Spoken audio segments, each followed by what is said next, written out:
of things, right? I can do crafting in my base.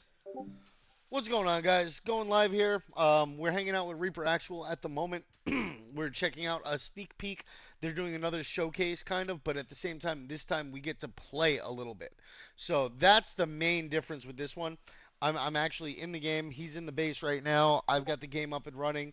We're gonna be checking it out. We're gonna be having some fun with this. I'm looking forward to checking some of this out and seeing what we can do with it. It's definitely an interesting looking game. I'm excited for it. Um, but it's also still early, so there are some bugs. There are some things that frustrate the hell out of me.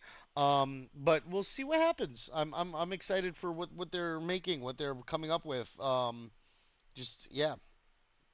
So we will see. Where the fuck is my profile? Oh, I'm not logged in. Log in. Why am I not logged in? Trying to send a link to a friend real quick. God damn it. This is such a pain in the ass. I was not prepared to stream on this computer. And now I'm stuck streaming on this computer. So, it's a little bit funky, but yeah, I'm trying to get the screen a little bit better for you guys so that you guys can see better. But yeah. Okay, start watching, go home, Taurus Rush.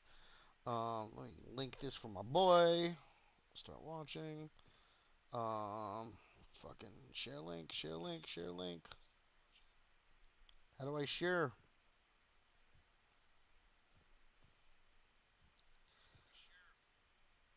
All right. Copy image. No, no. All right. I don't even know how to share my shit, bro. Oh,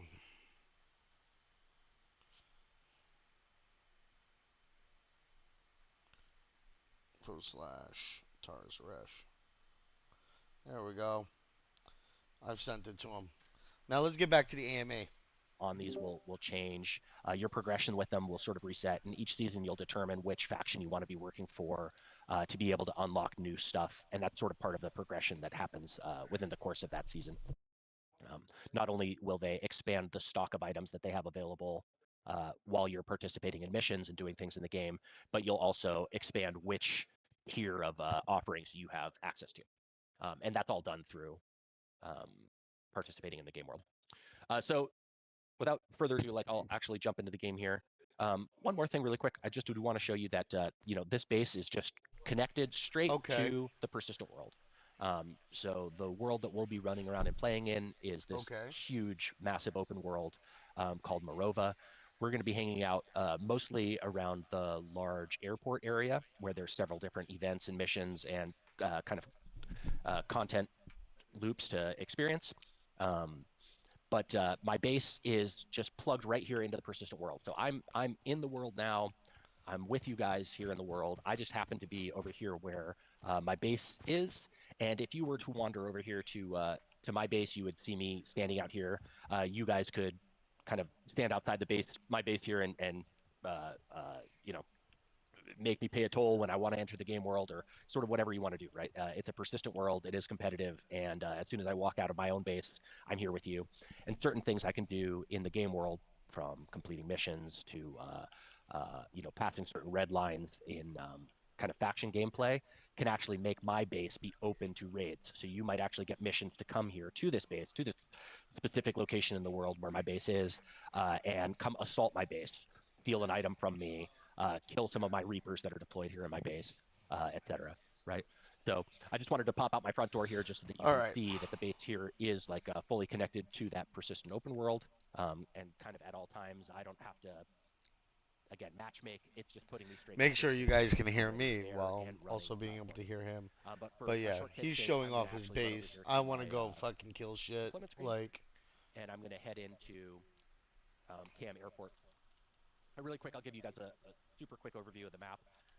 So the area we're going to be playing in here today is going to be mostly oh, around he's Cam he's Airport. going to south. This is a large-scale kind of POI cluster that's I want to see designed to where he support is. I want to hunt him down. dozens and dozens of players playing in this just one region simultaneously.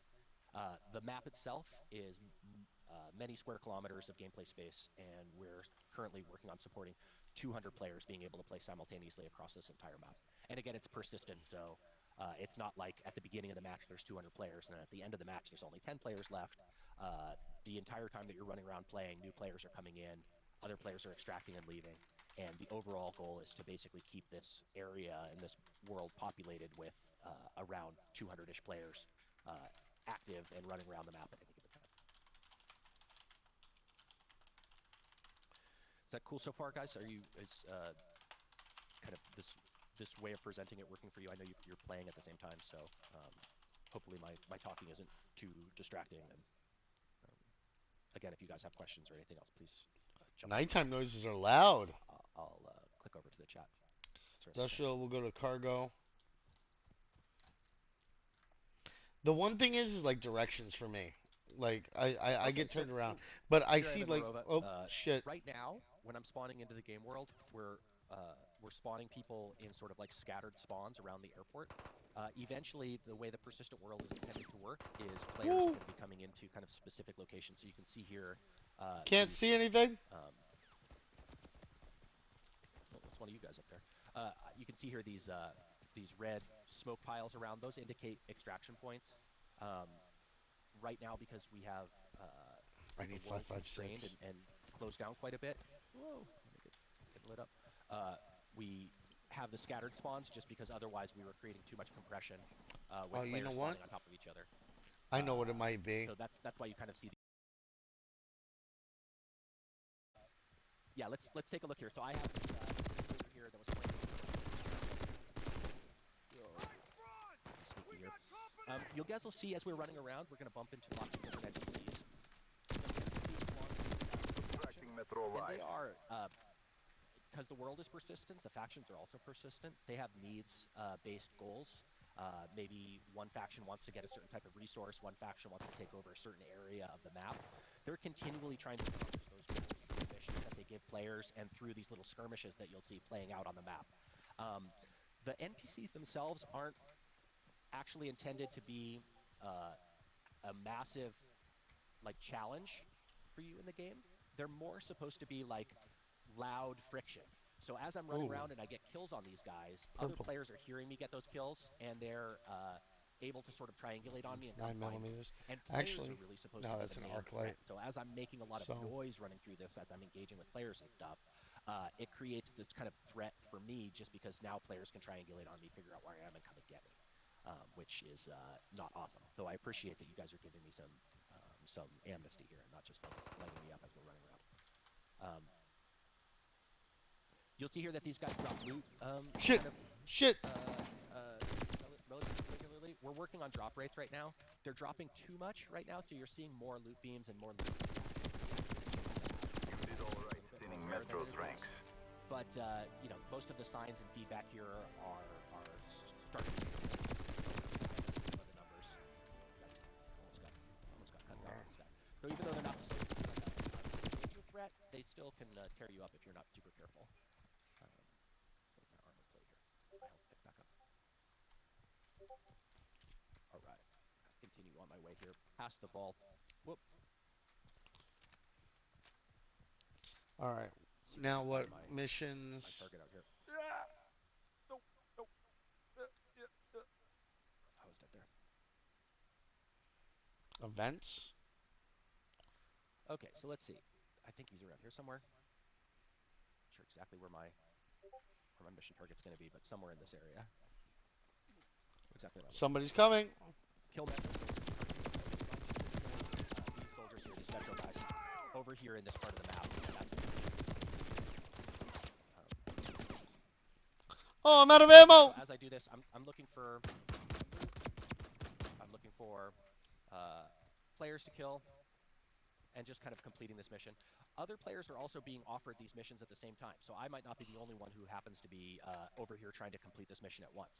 And we have a manager on the back end that's looking at the players that are online, looking at what missions are available in the current world state, and is kind of trying to route players to locations that make sense for them to be at based on where other players are at any given time.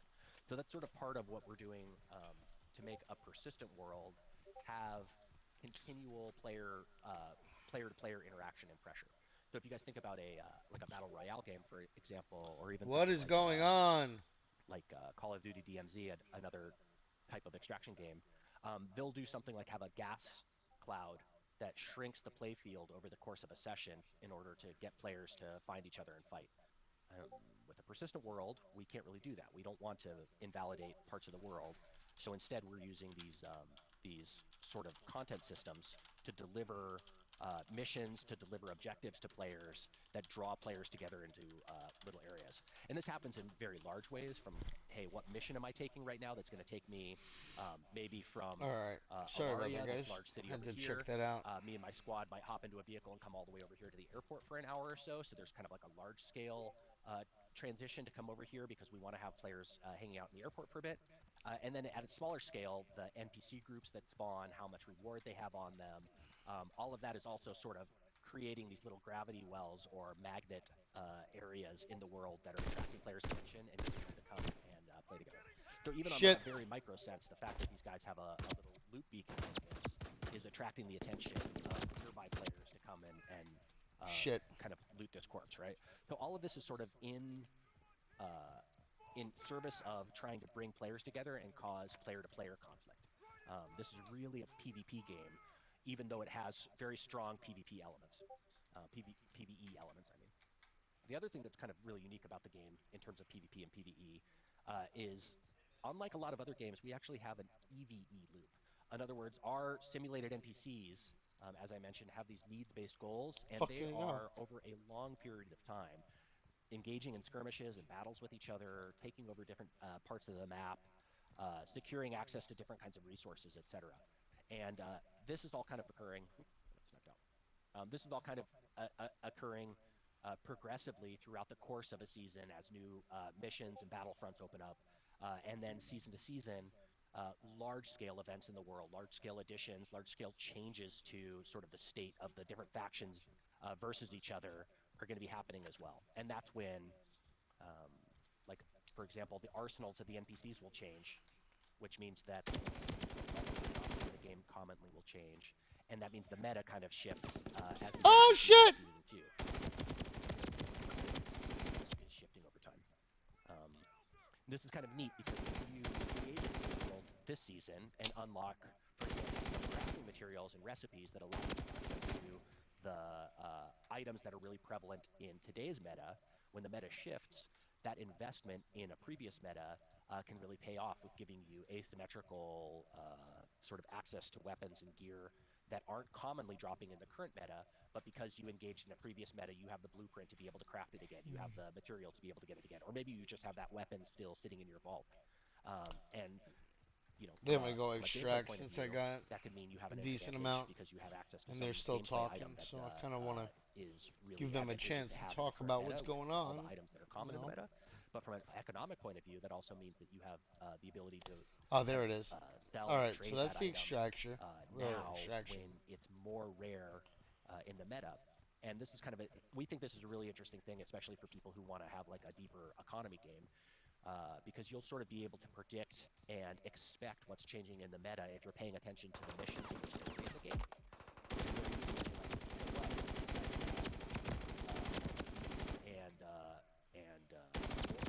Is going to be rare next season based on all the things that we're hearing whispered in the missions this season.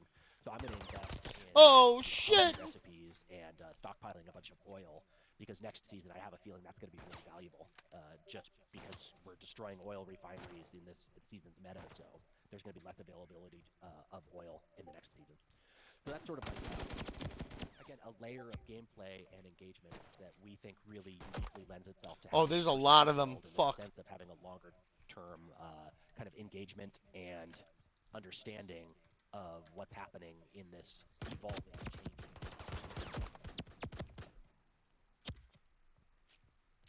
Any questions so far, guys? I'm going to keep running around and trying to do a little bit more PvP with you guys instead of talking so much and trying to show stuff. But if you have questions, please let me know. Shit. And I'll figure out how to get Sean on stage so we can talk a little bit about the offerings that we have here. Um, when they're going to be available, what they are. Shit. So you see here that I came into the game world after I died there with kind of a fully kitted out Reaper. So Reapers are, again, these kind of collectible in-game. There's sort of two main things that players are collecting here. One is bases. So over time you're going to be earning, you're going to be sort of unlocking multiple bases that you, again, upgrade, configure, choose what exact style of base or strategy of base you want to have. Do I want a more defensive-oriented base? Do I want a more production-oriented base? Again, that's a really important distinction because your base can be made vulnerable, can be raided by other players. Oh shit. If you're storing a lot of valuable stuff, then you might want to balance some defenses on your base as well. But that's kind of one main thing that you're going to be progressing. The other one that you're going to be collecting and progressing is Reapers. And so Reapers are really interesting. They are both the unit that you use and bring into the game. I kind of think of them like soldiers from XCOM. They're unique in terms of their traits, in terms of their useful.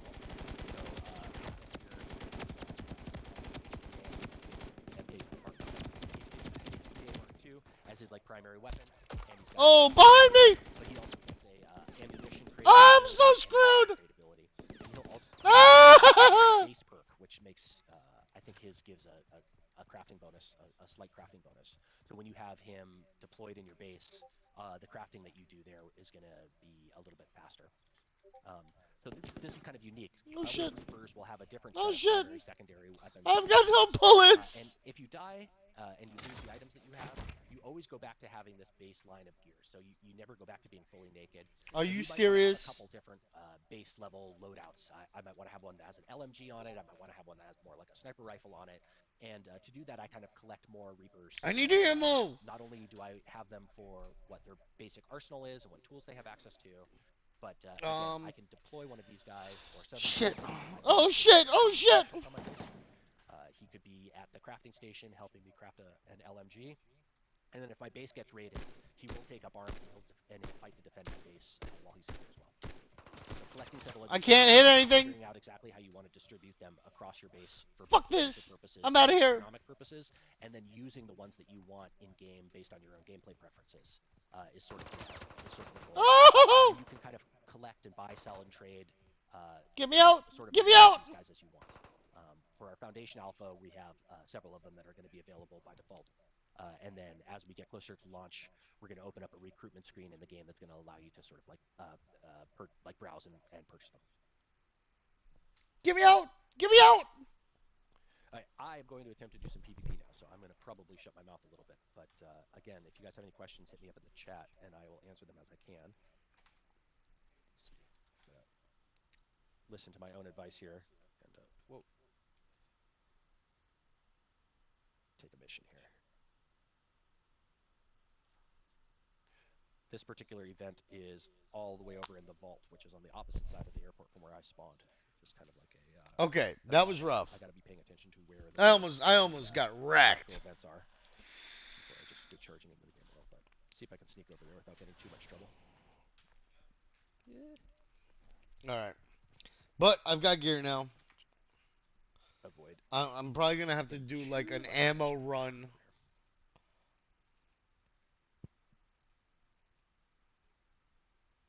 I like this one better. Oh, I don't have any fucking room left. Jeez. Let me up. No.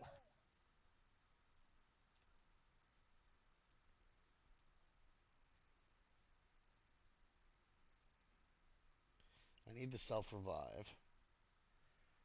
I can sell some of this shit. Yeah, let's use this LMG. What do I sell? This is still my favorite gun. Trader. Like I said, we're dropping sell. a few too many of these armor plates right now. Don't get too used to that.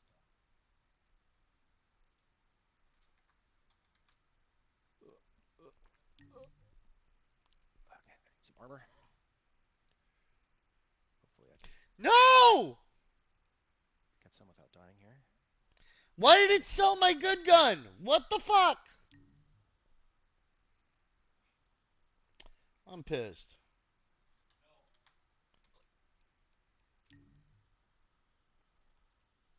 So we've been spending a lot of time sort of play testing in around this airport here internally with our team, and sort of I think the nature of a game like this is there's so much that we can do internally with the team. You know, we can make the weapons feel really good. We can make the animations feel really good. We can make this world feel really high fidelity and nice. Um, but we can't really feel what it's like to have people actually playing the game for real in extended loops over long periods of time. With a persistent game like this, it's not just a 35-minute or 20-minute match. You know, it's what's it like when people are playing all night long? They're What's not it like when wrong. people are, playing That's for why hours at a there's time without stopping? DTL.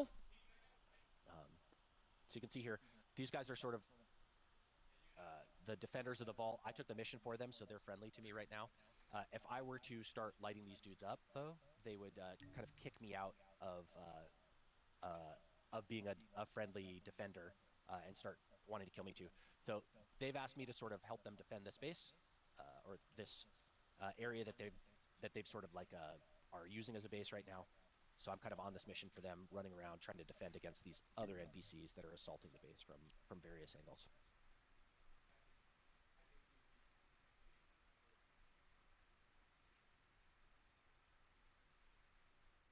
They're sort of scattered I here. need They're not 5.56 ammo. they're not all just like charging in, but I think there's a handful of them. There we go. Now I've got plenty of ammo. Let's And go. there's also some of you guys I think are in here. So these guys are a little bit. An interesting thing with this, with the way this works is you could have players working for both different factions at once, right? I take a mission for this faction, and then they're sort of on my team. You guys take a mission from another faction, and they're sort of against us. So you can kind of play All around right. with all of this kind of PvPvE gameplay uh, in a way that I think is again sort of a level up from what other games do, where the NPCs exist in the world, but you don't really interact with them very much. They don't really have too much teeth. They're sort of like All right. they're exclusively sort of like an element of the world, whereas in our game you play alongside them, you play with them. Part of your strategy for how you approach the world is going to be working with these guys. And whoop, Oh, this is 6.8 ammo? Are you serious? Ugh. I bought the wrong ammo, guys. I bought the wrong ammo. no Barra annihilated me. Um, yeah, so like sort of how you engage with these dudes if you're working against rival players that are trying to take on missions. Some of the missions are like this one where they sort of have soft opposition to each other. There's players being asked to defend, and there's players being asked to attack the same rough area. And some of them have really like hard opposition to each other. Like I might have to defend a certain NPC, and you might have to assassinate that same NPC. So my failure condition is directly tied to your success condition. I And other wonder. missions are just trying to send players to the exact same location. So like at the airport terminal here, um, you could have a mission that to go hack a laptop on one side of the terminal, and another player could have one to go clear out some enemies on a different floor of the terminal. And even in those missions, while they're not directly competitive goals, they still have this thing where they're drawing players into like a geographical proximity to each other, and it causes you to sort of have to figure out what to do with each other if you want to complete the mission goals that you have. Oop. And I mentioned one of the issues that we have right now, which is a kind of tied to the playtesting, is the scattered spawning. So it has a kind of, yeah, I'm Okay. sure you guys have seen who are playtesting right now. It has a not a 100% chance, but it's a decent enough chance of like spawning you where there's some NPCs where you're like kind of under danger right away as soon as you start into the game world. That's something we're fixing up as we get some of the spawn points put in better locations. Let's see here. What are they doing? Oh my god. Oh. Oh my god. That's Clint Worley. Clint Worley just got me.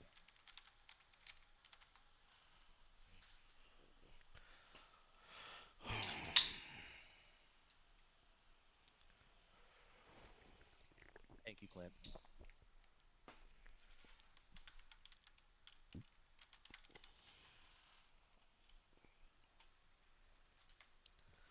All right. Let's see. I'm asking Sean if he's ready to do his little bit here. Make sure we leave plenty of time. Oh, I love this gun. one problem with this gun is finding the ammo for it. But if you can find it, it is a very nice one. Ooh, look at this. Flare corpse. Give me the bullets.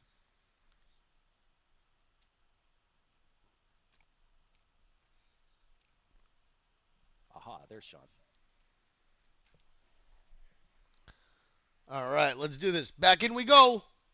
Are you able to talk, Sean? Oh, wait. I don't know why it Technical started. difficulties.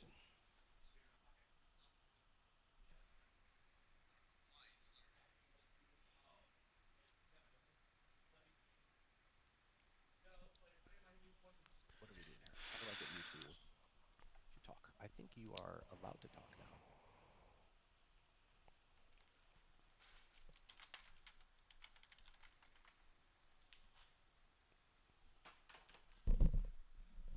All right, let's do this shit.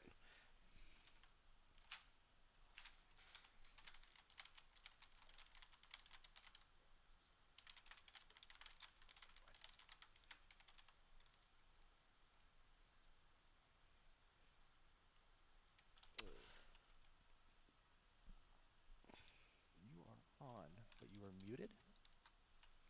Are you trying to talk?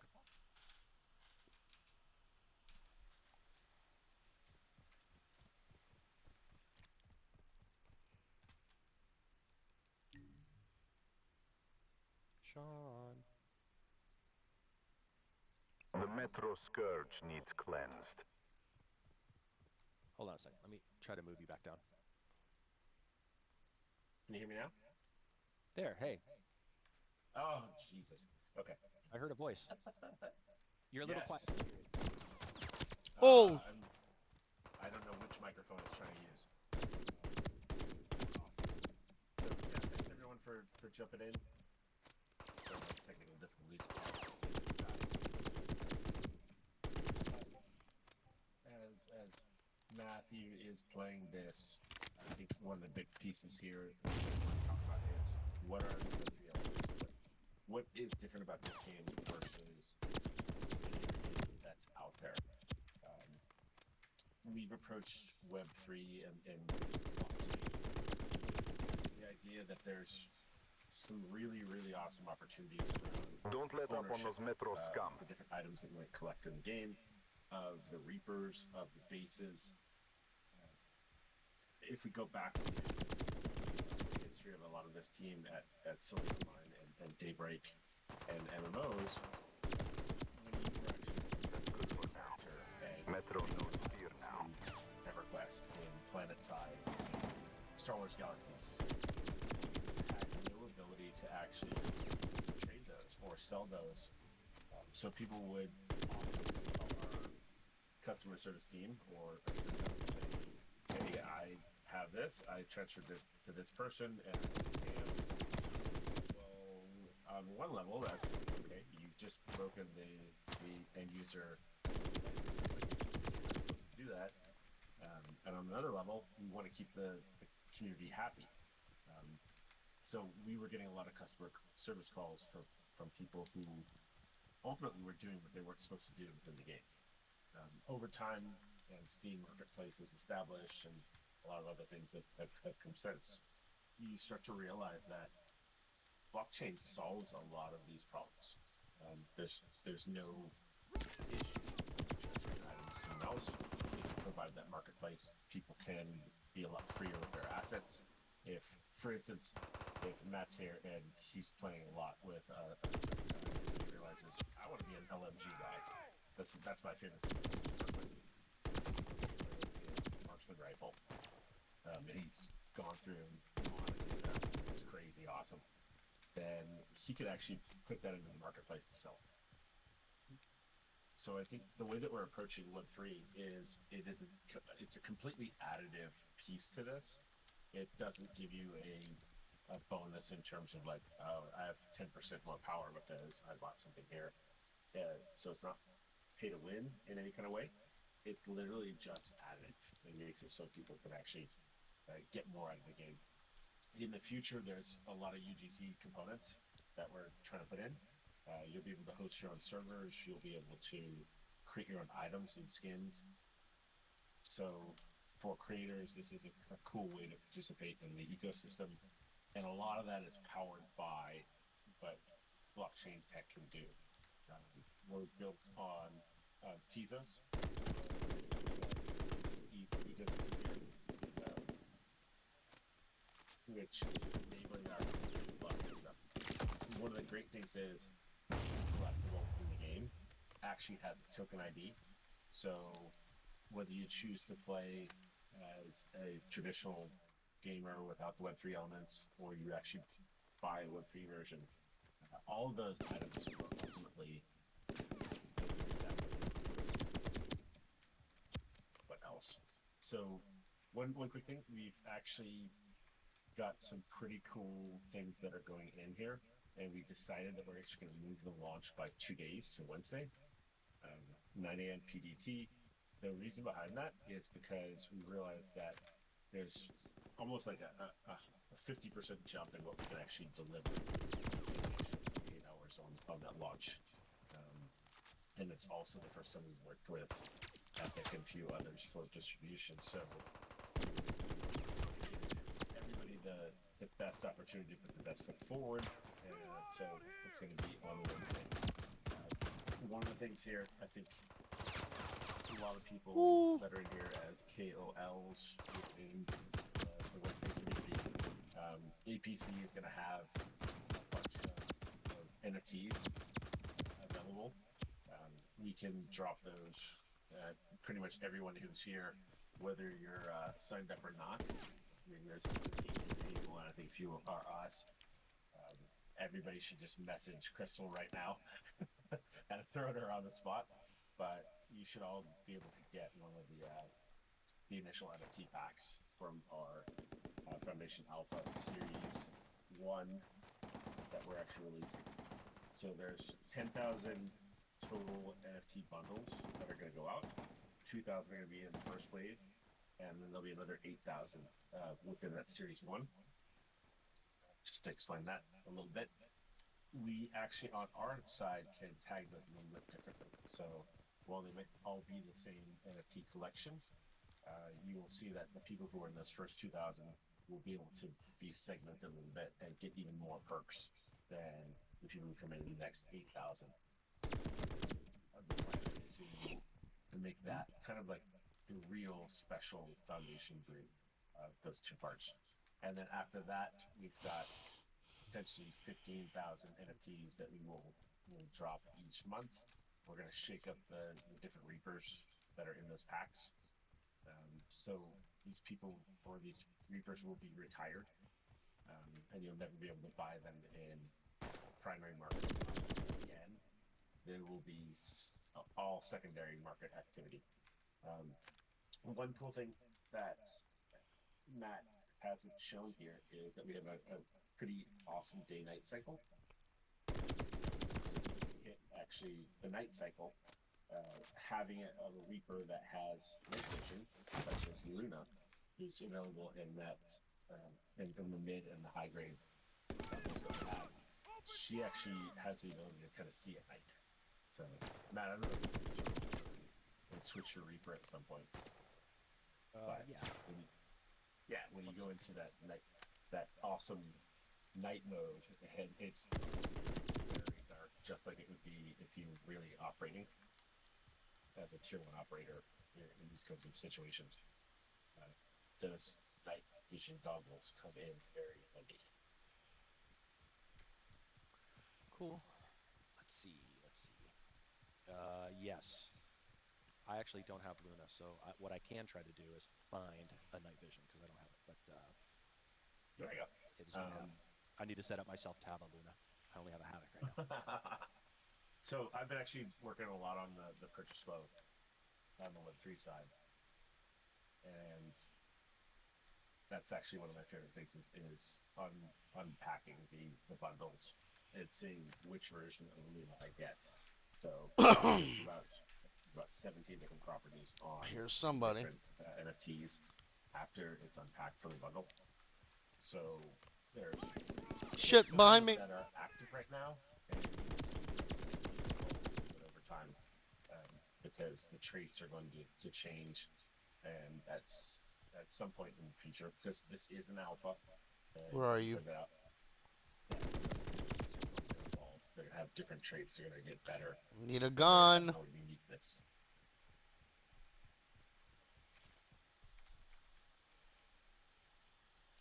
I need a 5.56 Really gun, guys. I Like, haven't seen certain parts of the game. keep getting fucking 6.8 guns, and I don't like. I have a shit ton of. Just checking our population. Oh fuck. Using my cheats. Where's the password at?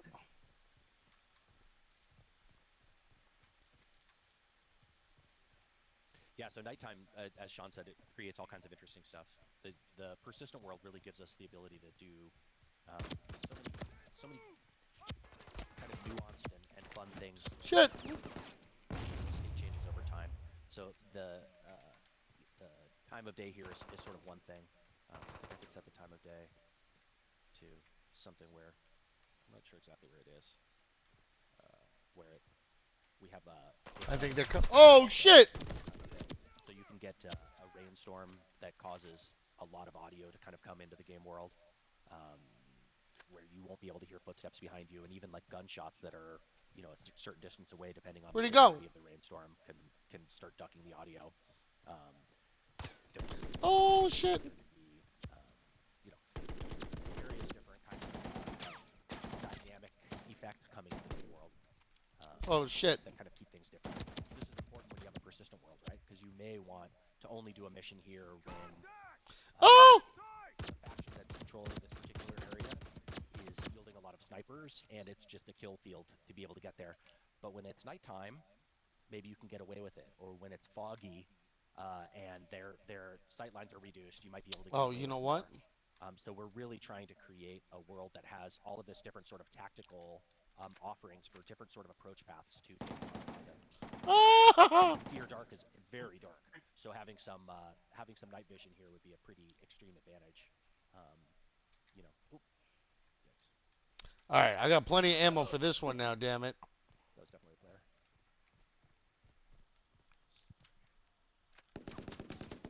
Ow! Yeah, let's see. I might have night vision in my weapon. I'll go grab it.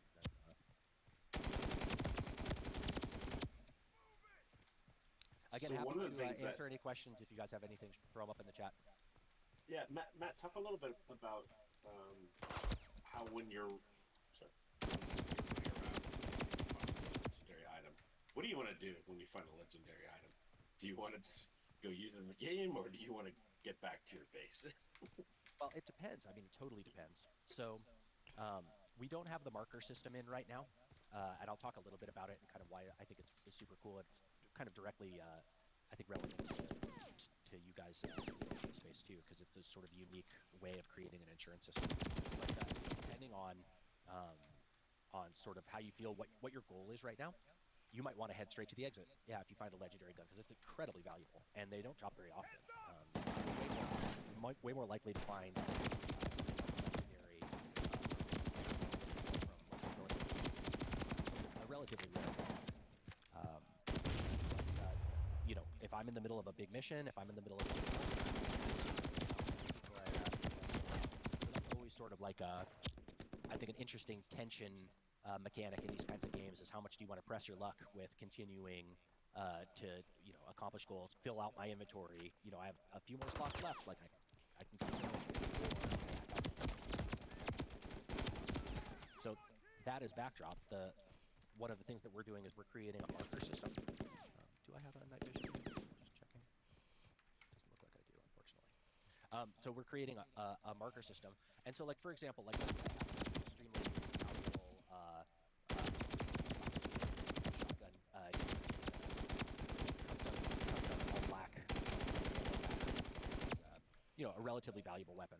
I may want to put a marker on it, and what the marker is you can think of it like an air tag, like an Apple AirTag that I'm applying.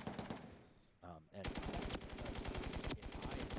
someone loots my legendary weapon with a marker on it, they'll see that it's a marked weapon. They'll see that it's I, as a player, own that weapon, find it in the game world no matter where it goes. So if you keep running around in the game world with it, I'll kind of be able to track you, similar to how we have a bounty system. So when players produce enough heat, they are eligible. My weapon, as long as it's in the game world. So you, as a player, what you might want to do, as the person who looted that gun, you might want to like really quickly come back to your base and disassemble it. Pretty valuable components in it. You might want to sell it to a merchant right away, or you might want to just come back to the base and keep it here because one of the things that I can track you back to is your base. So if you decide, you know what I'm going to do is I'm going to go back to my base and wait for this dude to try to come, and I'm going to wait here right behind the door for him to walk in. I'm going to blast him.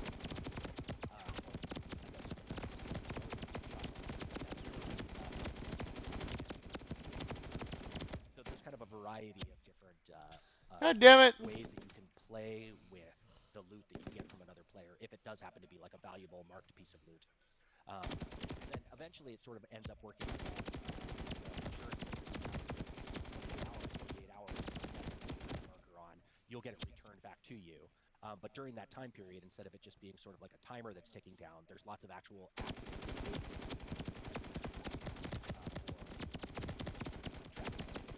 kind of get it back immediately from whoever stole it from you.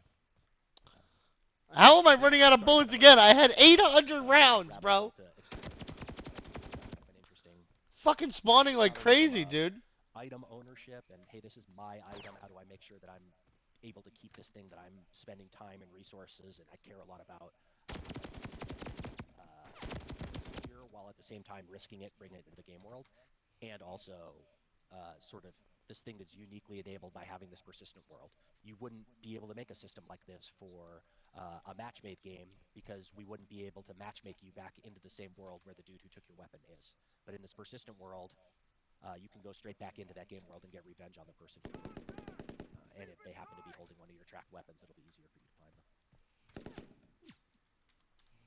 Another part of that is you'll be able to take that legendary weapon or item and take it from your game wallet and mint it into the marketplace. So that's one of the awesome parts of this is, hey, I found something.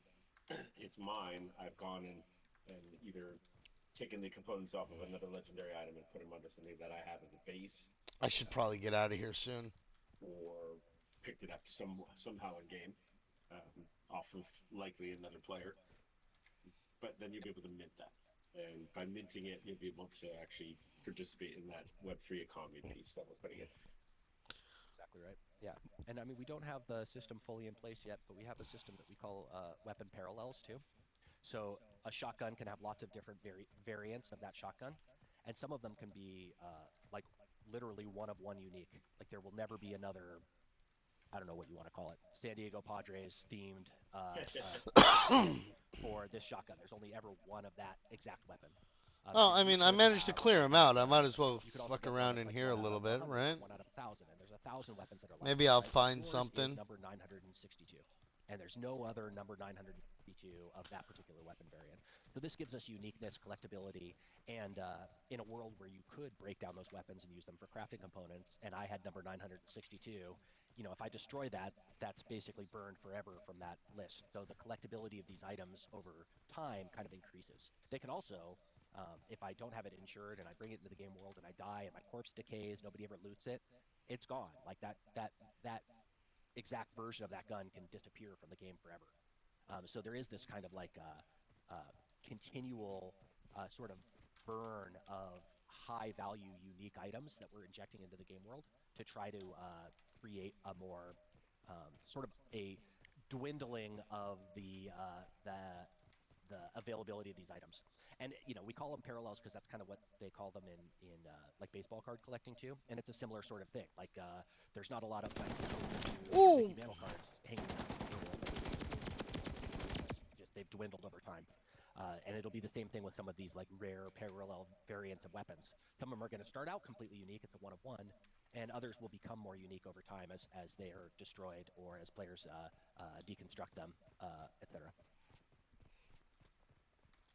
Yeah, it'll be interesting because it actually creates some scarcity within that game economy when you're like, oh, I really want this specific Oh shit! scope, this barrel, this sniper scope, and you go in and like, this is really one of like five of these in the entire game world. And it's not per server; it's like the entire world. So just like the Steam marketplace, if you went in and bought a Counter Strike skin, and the problem with Steam is, there's five of these skins. Well, with Web3, you actually know there's only five of those skins or 100 of those skins, versus how Steam does stuff. And it'd be like of these things. Behind me. Fuck. Oh shit! The blockchain keeps game developers honest. It's pretty awesome.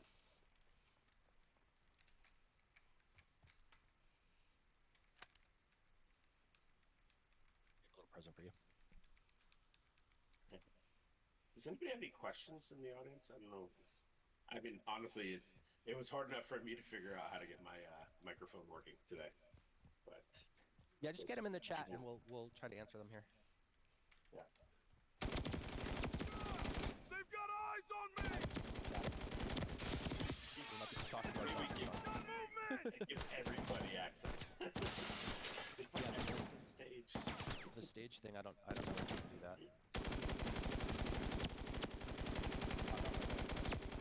A stage. So, Higby, tell everybody what you've worked on. I think it's pretty awesome because a lot of people, when they look at a game, who are the people behind? I mean, we have some pretty good pedigree, so people can trust that this is going to be a pretty damn cool, awesome game. Yeah, I mean, I started my career working on MMOs, so I've worked on large of these massive scale, um, uh, multiplayer games. Starting from like EverQuest, Star Wars Galaxies, but like I think the biggest one I worked on and worked on the most was PlanetSide and PlanetSide 2. Um, PlanetSide 2 was sort of my um, I don't know, to say it was my baby isn't exactly correct, but it was certainly like very near and dear to my heart. And then, kind of since then, I've been working on a lot of AAA games also. So I worked on The Division at Ubisoft for a little while, worked on The Division 2. I also worked on at IO Interactive, so they make the Hitman games. I worked on both their World of Assassination mode for Hitman and one of their upcoming games that hasn't been like fully announced yet, so I can't talk about it too much. But another large-scale, primarily multiplayer-oriented game. But it's safe to say that like shooters are sort of like my passion for gaming, and having like a large-scale persistent world shooter is sort of always the kind of game that I personally want to play.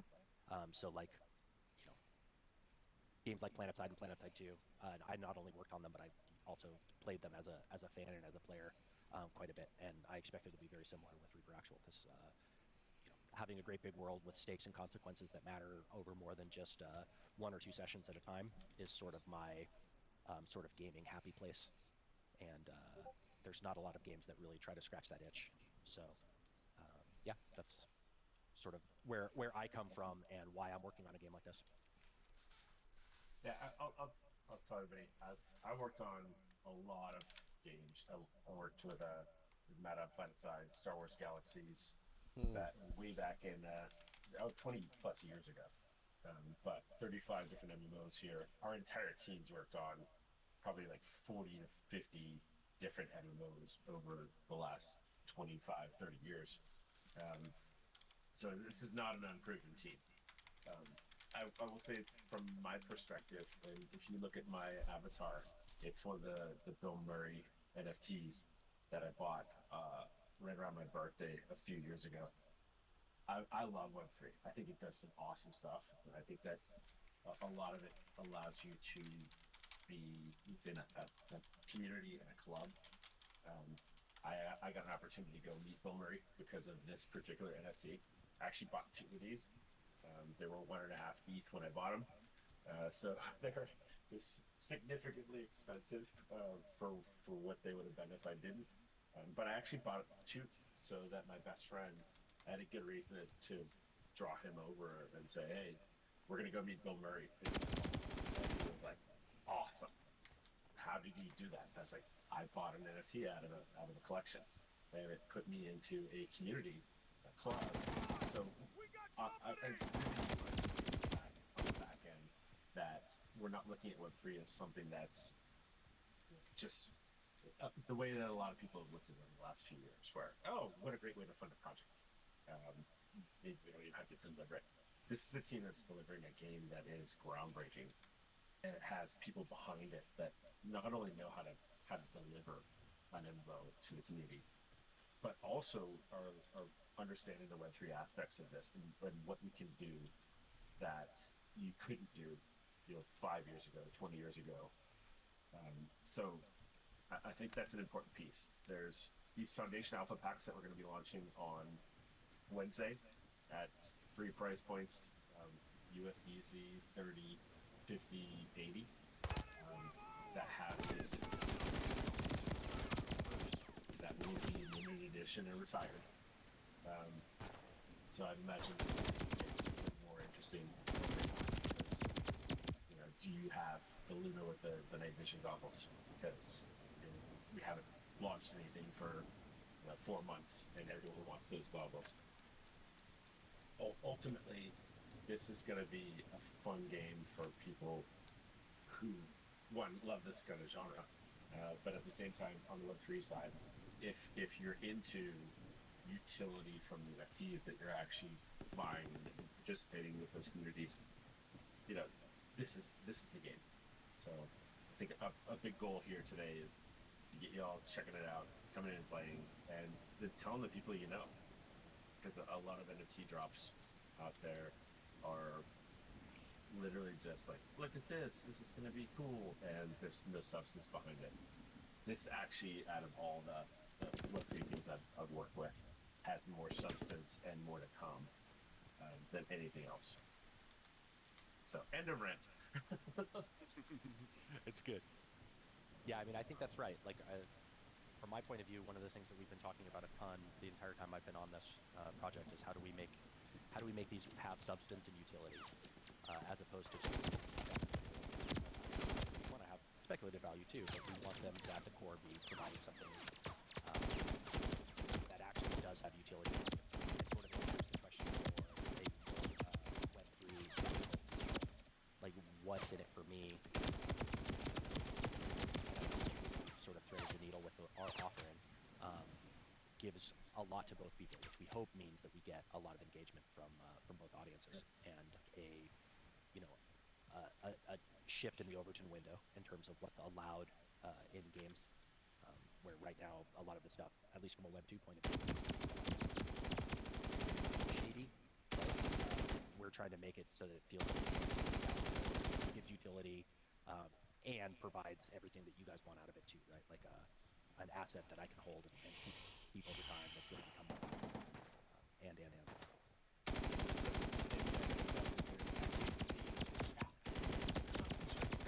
Hi. I did not plan for this channel to be used, so a lot of things are broken. Thank you.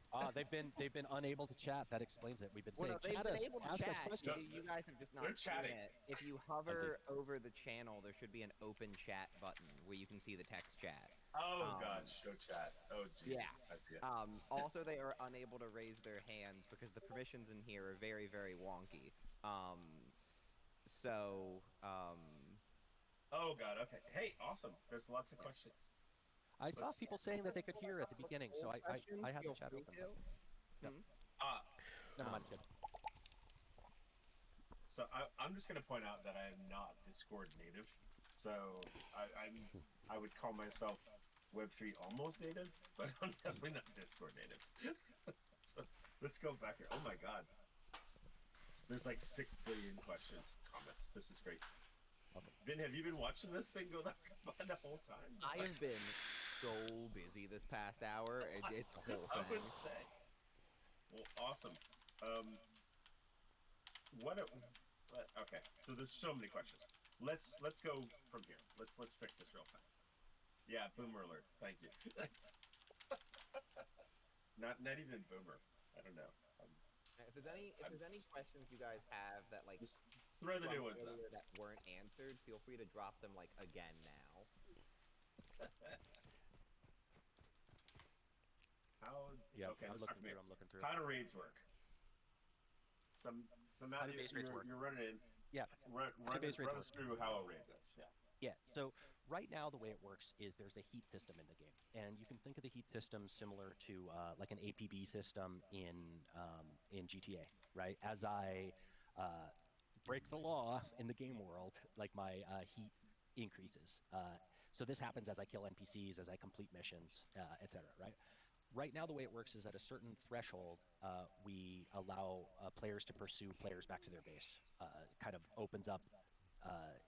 If I'm coming back to my base for a certain window afterwards, another player can like sneak in and chase me. What it's eventually going to work is there'll be certain types of missions that'll be kind of clearly marked. Let me see if I can do this well. Yeah, cool. Uh, you'll be able to see kind of before you accept the mission what the security rating is.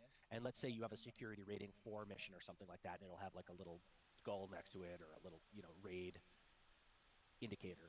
But it basically means if you complete this mission, your base is going to be made available to raid. Um, so if you go do that mission, it'll be probably a hard mission against one of the PvP factions. And effectively, what they do at the end of that is that faction that you do the mission against will green light a raid on your base. That will mean they create missions to attack your base, and they also spawn NPCs to attack your base, right? So that's kind of like the mission bound way that your base can get raided is, as I'm doing things in the game world, I can cross one of these thresholds and then suddenly my base is vulnerable. And this is used for a couple different reasons. One, we don't want you to feel like your base is going to get attacked while you're at a movie with your friends on Friday night. Uh, so there is something immediately before your base gets raided that qualifies your base to get raided. So we're pretty sure that you're online and playing the game. And in that case, at worst, it feels like an overtime. Like I wanted to log out, but my base is getting raided. I have to defend my base for a little bit, as opposed to I got to log in and defend my base when I don't want to be playing the game right now. Right? We want to avoid that. So that's one way is this kind of crossing these content red lines. The other way is if I take a marked weapon into my base, then players can find my base and attack my base, whether I'm there or not, because I have that weapon sitting in my vault in the base, or sitting in a Reaper loadout that is deployed in the base. So that is only applicable if you have decided to bring a marked weapon back into your base and keep it there. Like the player who has that marker is going to be able to use it to follow that weapon back into your base to be able to get it. So those are kind of like the two primary ways that we're eventually going to make it work. And then that's for like the ambient base raid. From the persistent world, my base can get raided. We have intentions to have sort of additional, more kind of competitive oriented game modes where your outfit, which is what we call guilds, your outfit could challenge another outfit to raid their outfit base, and you could actually do an attack defend against another outfit in a more structured way. And that system would be bound with like MMR ladder ranking. There would actually be like a structured PvP um, kind of apparatus built around that to allow for very competitive players to play and compare themselves to other very competitive players in a more structured environment.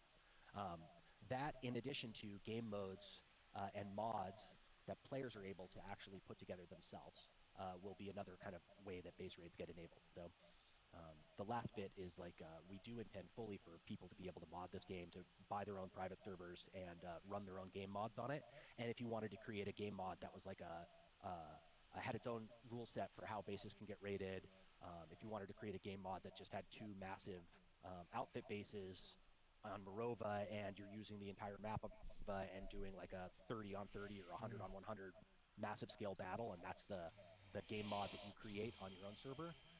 We hope that we'll be creating like the tools and the functionality to allow people to kind of create and govern access to the servers that have their own mods that they created on them. So immediately right now it's based on that heat mechanic, like I said. Eventually it's going to be based on specific missions and mission criteria being Going to war, accomplished baby. and Let's marker go. system, and then longer term it'll be something that's more open for structured PvP and game modes. Someone asked a question about are we limiting bots on midday, um, which is not Monday now, right? It's Wednesday, 9 a.m. Pacific Daylight Time. Uh, don't know what time zone everyone's in, but On the bot side, there isn't a limitation on that. I think the biggest limitation is that people are going to have to be able to get their crypto into the ecosystem um, for Etherlink, and Etherlink is a great new chain. It's up and coming. I Man. personally have maybe 15 different crypto wallets, and I didn't have anything on that chain, so it takes a little bit of time to for people who don't know what they're doing to go through the process of converting and bridging currency. It's available in USDC and XTZ, and there's a little minor gas fee on that. I totally recommend that people have USDC on their account if they want to actually buy in, because it's the smoothest process. We're working with a company called Sequence. They used to be Horizon. They had a pretty cool trading card game that they proved out a couple of years ago, um, which I played and I still have assets on. And just just to be a little more crypto native here. Everything from NBA Top Shot to Record Shop, which isn't around. I was literally looking like, where the hell are my Kaiser Soze music tracks that aren't there? I bought stuff from Snoop Dogg and a bunch of other people that I have as NFTs forever. But you know, there's some cool stuff behind what you can do in the Web3 space. Um, we're going to do it right. We're not looking at this as an awesome, fast way to grab a bunch of cash and build a quote project. Um, by the way, I hate the word project because I think that is the burned out car I have in my garage that I someday want to fix because it's not my focus. This is a product, uh, and it's a game, and that's how the team is approaching it. And the Web3 aspects aren't to get funding; they're really to add different levels of community engagement and opportunities for people to trade and really build cool stuff. So when we get all of our UGC tools in, and you'll have a marketplace listing capability, people are going to look at this and go, "Wow, this is really Web3 done right."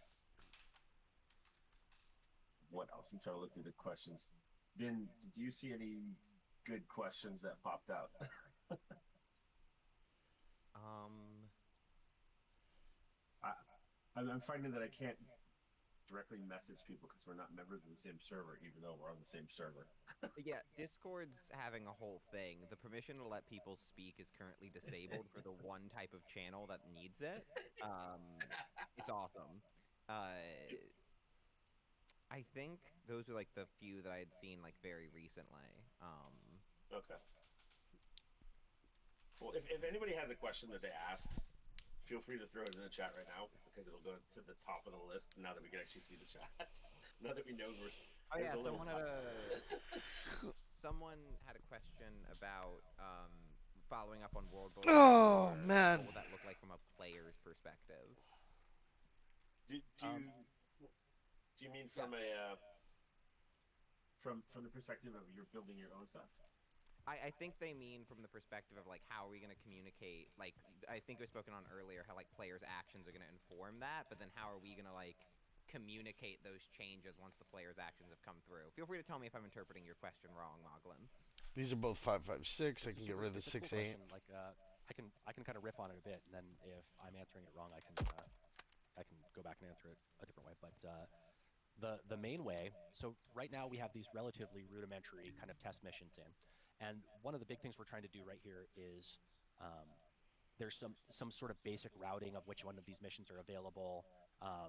We're trying to keep track of how many players are on at any given time and how many we're offering. So the missions right now aren't as like story robust as they could be. You'll see. I'm sure you guys have seen. They're relatively simple, right? But the idea with all of these missions is that they'll eventually have they'll represent like a little glimpse into a certain characters what their goals are and what they're trying to do. So I'm taking a mission for a specific member of one of these factions, and over time you'll know more about those characters. You'll learn about sort of who they are, what their relationships are with other characters, what the things that they care about doing. They don't want to kill bystanders versus they don't care. Kind of those attitudes about them. And then through the missions and through what the NPCs are saying, you'll get little glimpses, like little peephole kind of glimpses into the larger storyline from each of these characters' point of views. And the idea with that is we want to give lots of little tidbits that players can then start to stitch together themselves. So we're never actually coming out and having the oh, here's the rain. Good timing, huh? You can hear There we go. the rain coming on here as I'm trying to talk. Um, but you'll get these glimpses over time, and then um, kind of ideally what we want is for players to sort of theory craft and talk about what they think is going to happen and what they suspect is going to happen. And did you see that this character uh, was talking about this kind of stuff, but this other character was talking about something else completely? Maybe that means X, Y, and Z. And all of these mission sort of No, I worlds bought the should wrong kind of have fucking one. um, Damn it. almost like you can imagine like little tokens Shit. of uh, of world building that you could connect to the larger storyline and and extrapolate into sort of what you predict is going to happen in the game world based on what these characters are talking about right now.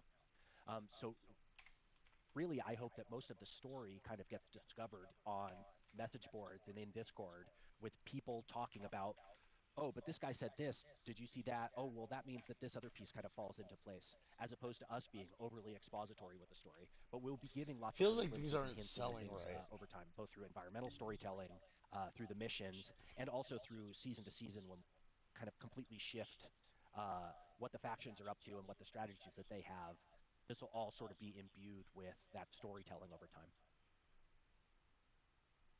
One thing I actually haven't pointed out, but do want to actually flag is that people who are in the earliest Foundation alphas who get those NFTs, or if they buy it from the Epic Store early, we have the ability to do some fun stuff in terms of airdrops and in-game supply drops.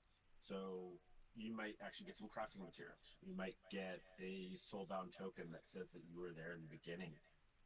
Things that are going to add value to those NFTs over time. Um, and even if you're not using the Web3 side of this, we'll still be able to do that stuff for those people. So it's the kind of thing where, unlike traditional NFTs, awesome, I bought a PFP and now I can look like a frog dude or a wizard for the rest of my life. You There we know, go. that's great. What if there's a company I that think I'm gonna actually do one can more run. build a game, and maybe they're not that things that affect gameplay as much, but they are things that actually show the community how engaged you are within that community, and how long you've committed to it. So it's we have a lot of leeway in what we can do there, and we're gonna actually probably be talking to the community a lot more and asking, what do you think would be super cool to have? Matthew, can you talk about vehicles and maybe even like extraction stuff with helicopters if you align with the faction that owns the airport? Yeah, Those are really cool things. yeah, yeah. Let's talk about that. So the way it works is right now this is just a basic extraction point. I could just walk up here and click extract and leave, right? But eventually, extracting via helipad is going to be based on you owning a helicopter and that helicopter being on standby or parked at a base that's sort of within the radius of this airport, right? So my base is up here. It's a bunker base, so it doesn't have a helipad, but a warehouse base totally can have a helipad. And I could upgrade that helipad to have a medevac on it or to have a attack helicopter on it, etc. And by having that helicopter in that radius, helipads around that base I could come up to and then extract via my helicopter, right? So it's sort of it's something that I have to enable through my own progression. But then it kind of works similar to what you would expect. I shoot a flare, I make a radio broadcast. I have to wait a couple minutes. Players around are attracted to me as I'm doing that. They see the Oh. flare. They'll be able to hear the the pilot coming in and letting me know, okay, it's going to be a few minutes before I'm there. I'll be there in 2 minutes, Well, whatever. And they're able to come and sort of like jack my extraction attempt if they want to. Um, that's kind of a point-to-point vehicle. And this won't just be helicopters, by the way. There'll also be Like for example, down here, I'm going to use a kind of a cheat here to fly around the game world. Uh, but somewhere like this doesn't All right. have the art for it yet, but this will eventually be a Looks dock like there's an here that you'll extraction use over for there. like a sea-based transport. If you have a base that happens to have a dock and you have like a Zodiac boat that you've upgraded onto Fuck that, is then that? you'll be able to use this dock Is that an as an exit. extract or is that And just? these different points will have different advantages and disadvantages. From timing to how public they are, how incognito you I can be don't know if using that's an it, extract. how much gear you can take No, out with that's it, an how many players can extract. come in with it. All of these different That's things will right have there. So slightly that's different kinds of distance-wise. I configurations. can So there won't gauge be like like that. a one-stop shop. So that The last thing, and is way the fuck out there. I think one of the coolest things That's over is this here. is a combined arms game. I don't know So what that right is. now on our server, we don't have any player drivable vehicles, but on our Let's go. internal playtest servers, we've been playing around with them recently, and there's something that's going to be coming online really quickly, is like Humvees and multi-crew transport vehicles. So you Oh, and your why do I squad have can no basically friggin'? drive around in a vehicle together, and those are fully drivable, fully Oh, functional. that's the You can edge of lean the out the window and plane. shoot. You can store stuff in the trunk. Everything you would expect, and you can cruise around in those. And they're also something you own. So I drive that back to my warehouse base. If it has a garage on it, I can extract with that vehicle and keep that vehicle for later. Use that vehicle for next time I come into the game world. And our eventual goal is to make these, even the helicopters and the boats, that at least at first will be more like point-to-point extraction and infiltration tools. Our eventual goal is to make those be fully drivable as well. So you could, fly a helicopter, you could drive a boat. That's a little bit further down the road, but that is still an ambition of ours. And anybody who's like played or seen PlanetSide knows that that combined arms nature, I the hear fact that people vehicles and fighting. infantry are all sort of in the same play space at once, was something really unique and special about that game, and it is something that we really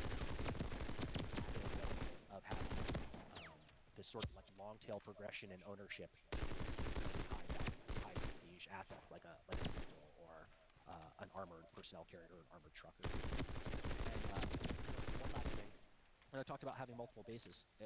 You could imagine an outfit, like let's say you build an outfit and you decide that from doing missions this season, you determine that there's going to be a lot more possible in the next season. You guys configure your to be making the best high-quality sniper rifles you can possibly make because you think there's going to be like a market opportunity if you're selling those early next season. Well, that might mean that you configure another base that's not your manufacturing base, but it's another warehouse base that you own somewhere else on the map as a storage base or a security base. And to be able to make sniper rifles, you're kind of like storing them over in your more high security base where you have turrets and motion sensors and lots of Reapers there to defend it, right? But when you want to build things, you actually have to take them to your manufacturing base. And the open world has a lot of advantages and a lot of consequences of having this persistent world. It allows you to take an item in a vault in one base and transfer it over to the other base. You actually have to load that stuff into a vehicle and drive it across this persistent, competitive open world to be able to take it from the base that has a lot of security and has like a very strong, valuable vault to the other one that you've configured to have maybe a very powerful generator and lots of high-powered or high-tier crafting stations to be able to make these like very refine the metals and create the best. It requires a completely different type of base configuration to do that. So it creates all sort of interesting things. If you see that you're being pursued back to your base with a load full of stuff, you might want to make a detour and go to your more defensible base where you have, sandbags and motion turrets and all that kind of stuff set up. But if you don't notice that you're being chased back to your base, you might lead people back to your manufacturing base accidentally, right? All of this, like, not only combined arms gameplay, but like the strategy of how you use your use and configure your bases, and kind of knowledge of what other player groups outfits are out there and kind of what they're trying to do to you at any given time or your group at any given time. Like this, all we think creates this like a very kind of compelling, tense experience where you're constantly having to put yourself at risk and in danger in order to accomplish these economy goals, in order to have this kind of like progression growth as a group, and really to be able to win the larger scale war through materials and access to different kinds of weapons. So, So, Matt, to kind of like I'm jump from vehicles onto like the like base meta there, but it all is extremely interconnected. It all folds back into this persistent world nature of the game in a way that, at least for me, I think is extremely compelling. I'm gonna dump the ultimate question here. My favorite thing with every MMO that is successful. When are we gonna have fishing? Dude, that's a great question. I always ask the exact Truthfully, same thing. when we get boats, throwing in just that fishing mini game element is it always feels like, oh cool, I can just go out on my boat. I don't have to Yeah, deal with the stuff that's going on in Marova today. I don't want totally. anybody shooting at me. I'm gonna go Yep. way out and I'm gonna fish, and maybe I pull up some crafting materials. that's Yeah, I mean, that's the it leads me to ultimate. a You know you made it as an MMO when you get to that point. agreed 100%. Agreed 100%. Yeah, I think it is something that, yeah, it feels like you're there now. So it kind of leads me to another topic, which is that I think of Reaper Actual as a home game, right? It's a home game. And what I mean Yeah. when I say a home game, it's like if I'm on a business trip and I have one game installed on my laptop, it will be this game. And what makes a home game work is it never tells you no, you shouldn't play right now. There's always something you can go do in that world, right? And the best ones will have, yeah, I only have 10 minutes to play right now, but I can go in, I can gather some resources, and get some stuff that I save that I'm going to do later. My friends aren't online, so I don't want to have like sweaty lean forward gameplay right now. I want to do something my friends are online, awesome. Like they're right away. There's nothing that says we have to wait until Friday for them Ah! to respawn. We go in, we start like stuff, right? The game is never telling me, Ouch. dude, you should be playing Maple Story right now. You shouldn't be playing this because you don't have, we don't, this game doesn't support your mood, doesn't support your session length that you have, right? It should have the variety across the missions, across the ambient gameplay, and across just activities like you're describing these you know fishing is a kind of harvesting, gathering, exploration activity, right? Like it should have ample ambient activities like that. That even if I just have a few minutes to kill and run around, I feel like I'm gonna jump into Reaper Actual, and if nothing else, I'll have some laughs with my friends as we're kind of chatting in there, and get a couple little things here and there. And even if I only got 20 bullets, okay, cool. I have 20 more bullets on my next run. The next time I log in, like a more expensive piece of content. We were doing that playtest with some other people yesterday, and one of the things that you start to see these emergent behaviors in MMOs, and I love it, where it's like, oh, I'm out of armor plates right now, and right now we don't have the grouping aspect of Shit. it because we're testing out how it is to be a single player within the world without your faction affiliated with whatever group. And I think Metro runs the airport right now.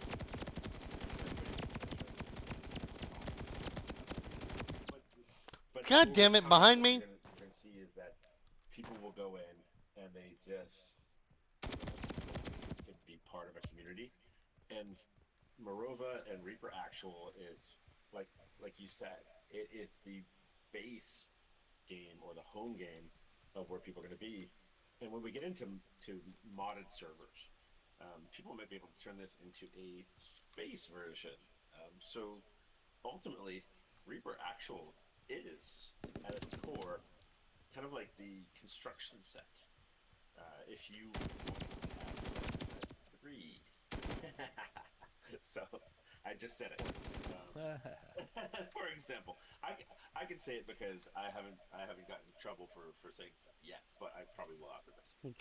Yet. But yeah, you're But absolutely right. Like we want this to be, we want players to basically have access to the same kinds of tools and functionality that we're using to build this game. We want to expose that stuff. That means the NPC stack. It means the vehicle stuff. All of it. Like we want to loot. The whole nine yards that we're using to create this game world. We want to give players access to. And I don't see a lot of you actually have this persistent world, and you can just build what you want on it, and you know, uh, invite other players to come and experience it as they want.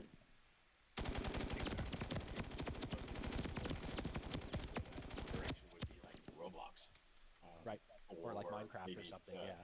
yeah, Minecraft or Fortnite create mode, UEFN, as we call it. But Yeah. A lot of neither them. of Holy those fuck. have the audience that we will have, because I think the closest thing would probably be GTA 6.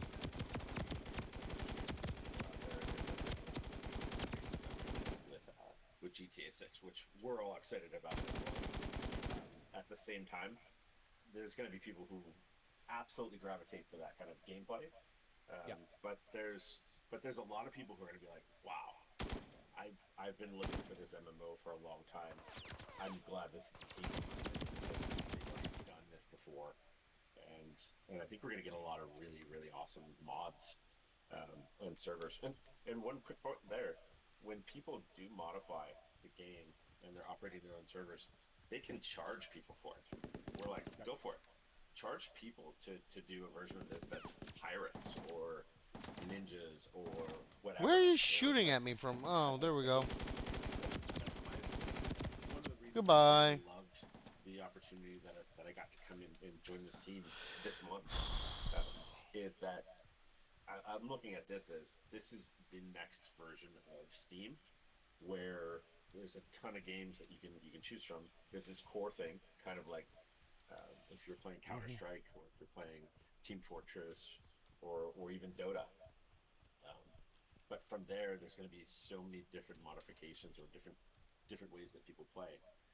But the Web3 aspect here is what's really super cool, because your game wallet is ultimately your account. In Web3, maybe you haven't played in a while. We have the ability to go and drop in something like, hey, here's a Web backpack, or here's a game that we love within the ecosystem that we think you're gonna like. Oh shit. And that's when PUBG came out, when H1Z1 came out, um, different kind of gameplay. Being able to show people new stuff where they love the core of they love the community. They can jump into these new opportunities with their friends. Being able to it's literally a complete change in how games are distributed, how communities are engaged and re-engaged in stuff, and game discovery. I mean, imagine there's 3 million people that are playing this, and we're like, wow, we really like this on the same platform. Let's go ahead and drop everybody a starter pack for that pirate version of this. Oh So shit. there's stuff way beyond what any marketer could ever think of. And I think when everybody gets their head around this, what you can enable, it's not what Web3 has been, it's what Web3 can be. And that's personally for me. I was there at the subscription stage. I brought some of the Ah! from Asia when everyone was like, Run away! this is my third act. I'm working on helping build a community around the next generation of how people are going to interact with MMOs, and that is the Web3 aspects and all the additive things that they add. So we, we'll Ow. get past those issues where it's horrible because it's blockchain. Like, no, it's not. Oh, it's horrible because they want a subscription. I bought the game and now I have to pay every single month. Free to play. Oh, it's horrible. It's horrible. They're gonna block you. Everyone over a few years that it's better for the community. It brings more people in. It gives everybody the ability to have access to a lot more content. And so we're out with a chip on our shoulder to prove that not just a persistent needed today, but this is the team that can prove it, Alright. I right? think I'm done And for we're going now. to deliver Ah a shit. 1,000% on that. And the community is going to be the biggest part that helps us do that. So super, super excited to have this opportunity to be part of this. Any other questions in the community? We still have people online. This is great.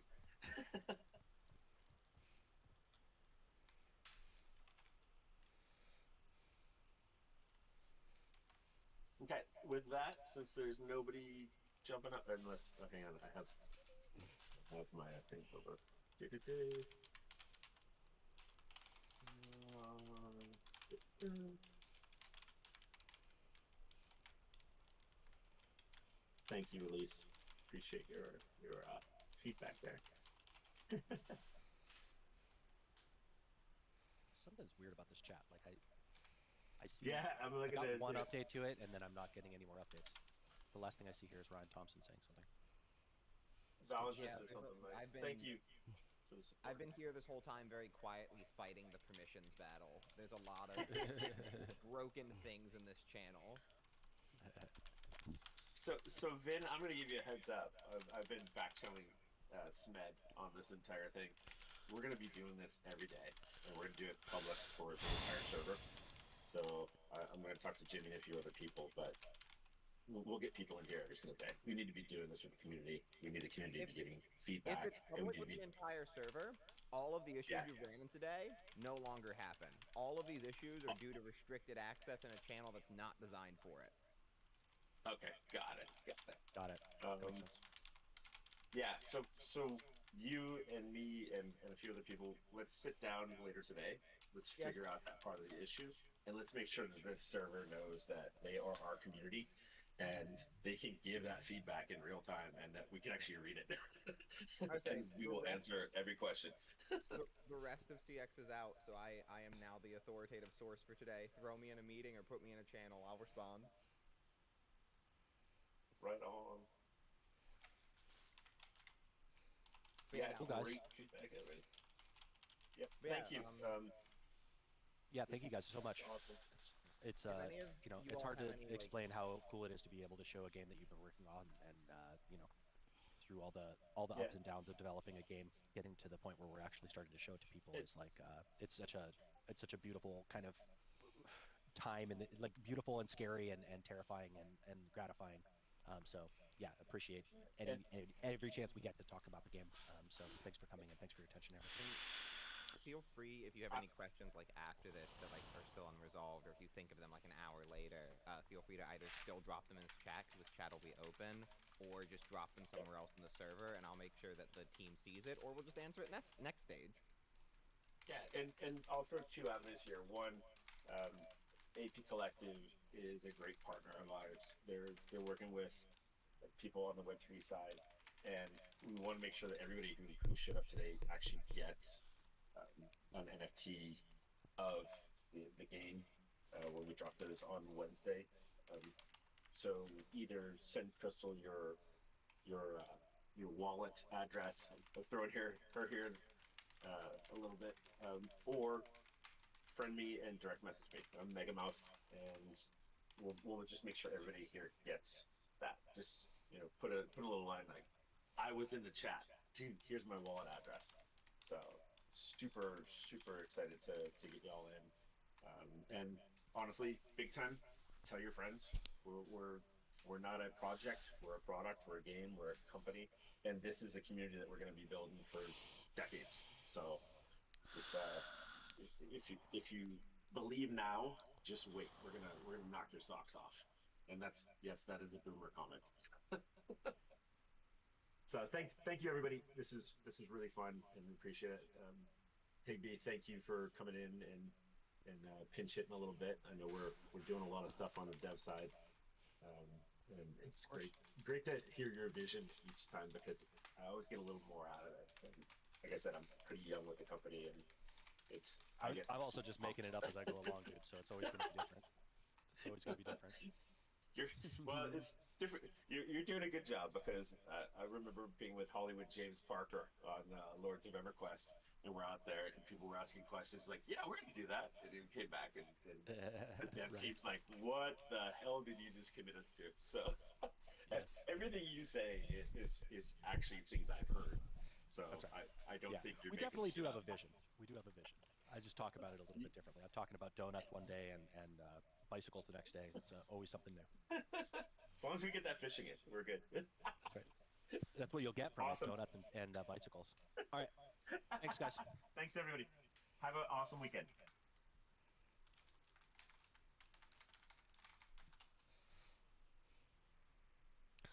That wasn't bad, guys. I mean, the playtest was interesting. Um, Honestly, I like the game so far. Needs work. 1000% needs work. I don't think I don't think they're in a bad spot development wise to start opening it up to the public because I think they'll get more feedback for what they want based on that.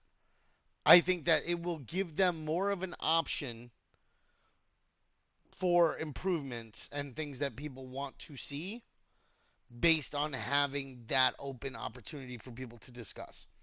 Because this game has multiple aspects to it, right? This game has the open world kind of aspect with like the base rating and shit like that. Then it's got the extraction shooter aspect.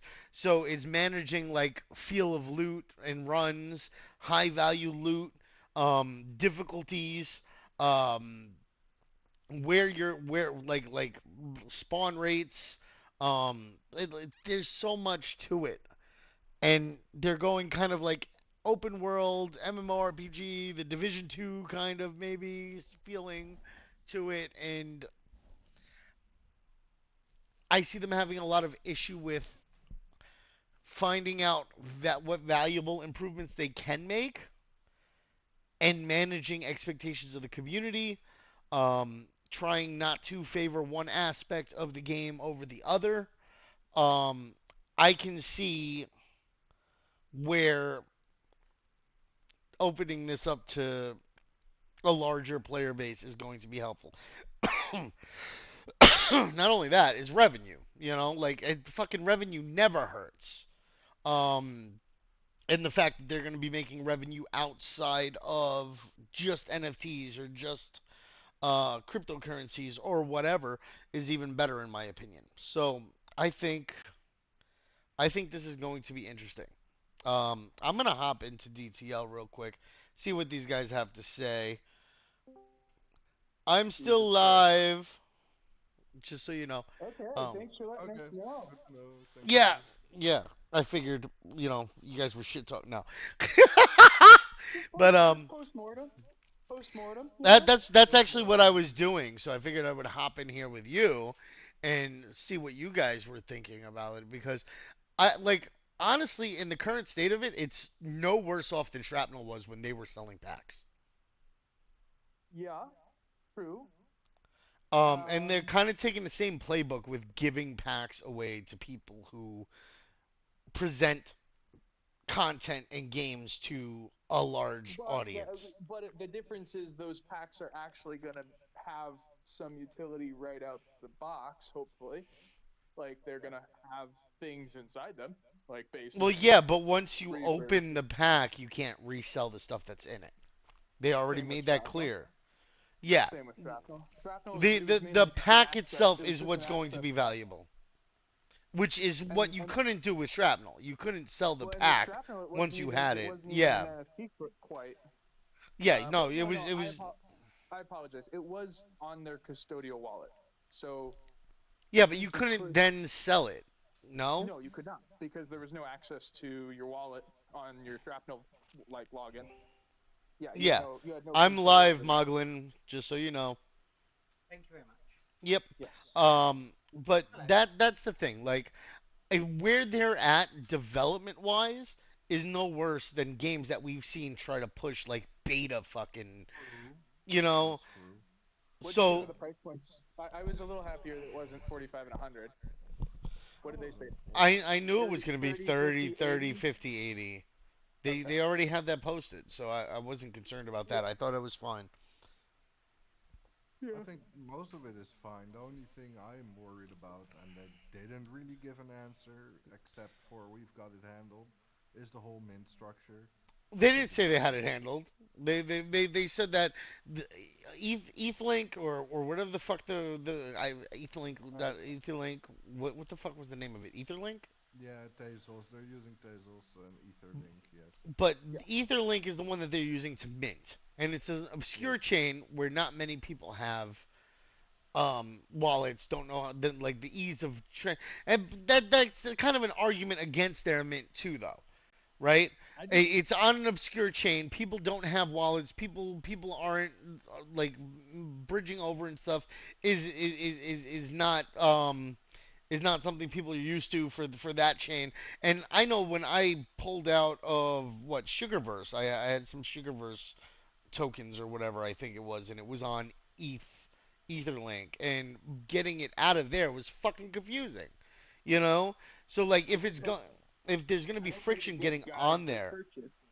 You there's know, not going to be a good guide for purchase. I don't you think know. there will. I don't think there will. I think we should create a guide for purchasing it. I think we should. I think that's something we should do because, like, realistically, I don't see them. Like, they seem like they have Web3 native people, and then it seems like they have game native people, but I'm not so sure about their community situation because it looks a little like they've got a lot of devs and a lot of like tech brains and stuff, but not so many community like focused. I don't know. It doesn't seem well. They're just rolling out too, so it's not like they've been established for very long either. So a lot of this shit is them getting their feet under themselves. You know, like they're just trying to figure shit out. It's an as far as have they produced anything before? Are they a known like In studio fact, or we were talking to the mod who's from AP Collective. yeah, but no. AP Collective is a marketing company that has community service or community management aspects to it. Like they'll provide mods, they'll provide community managers and stuff like that. I don't know what their situation is on the back end with that, so I can't say anything They're about it. very. It's very easy to bot on Etherlink, by the way. You Okay. can So just so use then event that so then marketing. you answered your question. Yeah. Yeah, but if people are interested enough in it, people are going to bot it then, and that is something that is a concern. It's not about the people who aren't familiar with Web3 that are botting shit, because No. people not familiar with Web3 are just trying to mint one thing because they heard about it from their friend and they think it's cool and they want to try to participate and maybe make some money. You know, the people who are familiar with it are running fucking bots, buying thousands of these things direct from contract, Yeah. over 1,000 different wallets with one fucking tool, Yeah, and just they to try use to. tools like Yep. Web3.gs or Ethers.gs to just do 50 bots at one go. Yeah, they script it, they code it. Yeah. Yeah. Yeah. Well, That's gonna be annoying. I don't like but how that. many packs do they even have available? That's another 100, question. 150,000, but from what Maddox Did we told me, fact check that? 150. Did we fact check Uh, that no, 150,000? no, yeah, no. It's you told me that. I didn't fact Yeah, check it. I have to double check that. Okay, Because but from no from matter the amount, It's I in mean, our it's in our when we did the first play test with John. It's in that stream. I'm live, pirate. Just before you go and damn yourself with anything you say.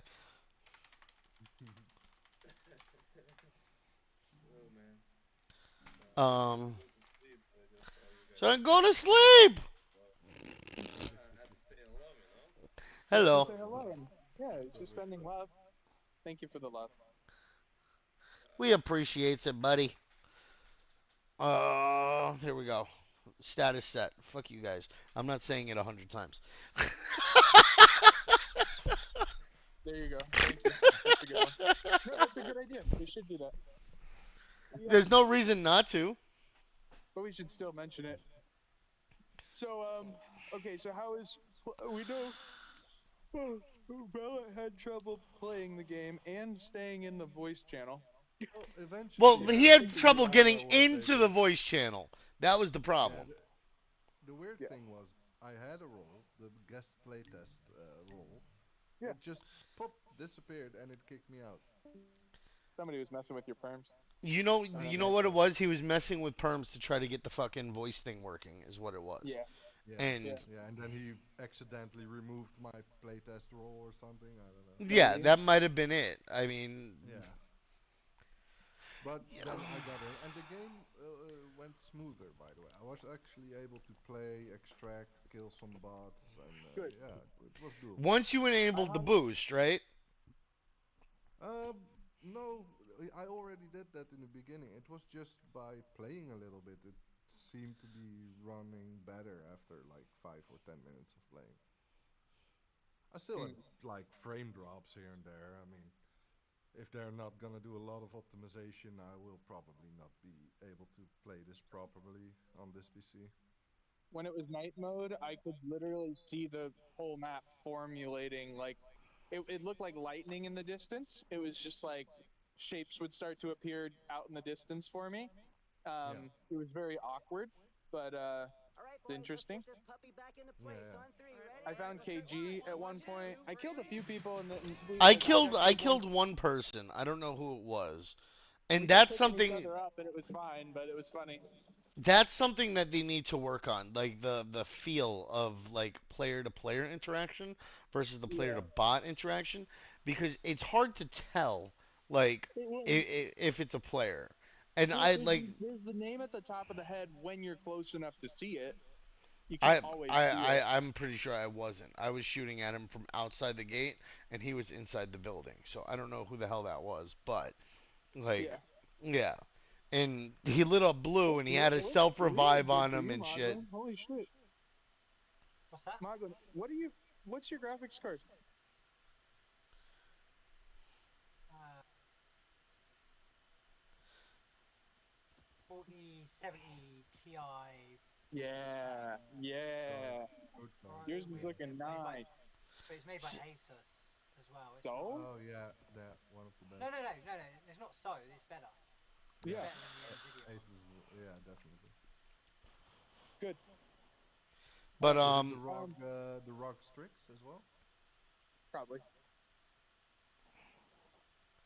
see his stream, mine was looking pretty decent there at the end too, because I switched from ultra performance to I think performance or balanced, and it still Okay. worked. Whereas Yeah, like that was. without it, I was completely crashing. Yeah, it was rough. Windowed was a big difference too versus full screen for some reason. Ex- Without I it- don't. without changing a single setting, like so, I had nothing turned on like to boost me or anything like That's that, pretty and I had awesome. the graphics on full. I was playing all right, and then it was just being weird. As soon as you said that, everything went like smooth now. That's I was amazing. like, ooh, this is nice. It's been Yeah. designed for someone who's got a good, decent PC. Oh yeah. And as soon as you go down one step, it's probably starting to look. that's exactly what it is. It's optimized. It's not optimized. I mean, and Yeah. that's the whole point. Like they're not at the phase where they're working on It's fair, yeah. optimization yet. I think Yeah, it's fair to push. yeah. So if it's running But fine on here, then maybe later on they can make it run fine on. I don't even take those fucking green plate carriers. They don't. They're not even worth anything. Well, I'm a massive hoarder, so this game is going to literally just piss me off the whole time. Oh yeah, it's gonna piss you The off because storage isn't very nothing. big though, Mogwai. Yeah, the Yeah, but fucking that people are storage telling me. sucks. Ooh, another one of these. The storage needs bigger. Storage needs much bigger, or at least a way to upgrade it. I don't care if it Upgrade costs it, loads of money. new boxes, whatever. I don't like the way that you have to loot from boxes. I That's something I didn't like. That's one of the things that I felt made like games like Tarkov feel much more natural, is that Because you you're were pulling it picking off of shit a bunch off of of the yeah, floor, right, or you're finding it on shelves. Like it's not right. just yeah, it's not just oh look, there's another box. I know there's loot Yeah, there. You right, know, you're right. randomly highlighting over something, going oh shit, I didn't know I could pick that up. You know, Yep, yep. You learn about items by doing it. Literally. yeah. Yeah. Yep. Um.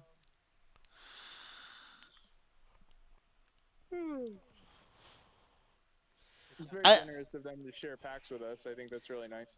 No, I think that's smart. They're not spending money on KOLs. They're giving KOLs a pack to play, and the Yeah. fact that they're gonna play with their friends. They're gonna play by themselves and stream it. It's free marketing, almost free marketing, but it, it, it it's it's It's not free So because they're not I making the money off those packs, but I they're say not we spending wait. active money to. Did they say what time the mint was? We don't call. I don't want to call it a mint. The pack sale it- was. It's technically a mint. It's Okay. on Etherlink, so we can call it a mint. Plus, Okay. most of our audience is Web3 anyway, so they know what we Mint? mean. Huh? When mint? They said that they moved it. It wasn't Monday. It was Wednesday now, I think, the 8th. Yeah, Oh. they did say 2 days afterwards, and it said Monday originally. Oh, So okay. must have been. Did They they say what might they time? might push it again though. I mean, Did they say what realistically. time? The last one I think was in the morning, so it might be the same time. I think it was like 9 a.m. or some shit. Okay. At least for me, Well, 9 a.m. But yeah. I think we ought to wake up early, jump on. Well, that's not early, but you know what I mean. Jump on as soon as we can to. Um, Well, depending on what I mean, time it is, next week's gonna we'll be a all week have where I'm packs. doing events again. So We'll all have packs, but we should buy a pack live and then take it, chop it, turn it into a short, and create a guide written, and then post. And we could be quick on that. And then oh, you got a purple. What you got? What you get? What'd you get? Oh, electronic component.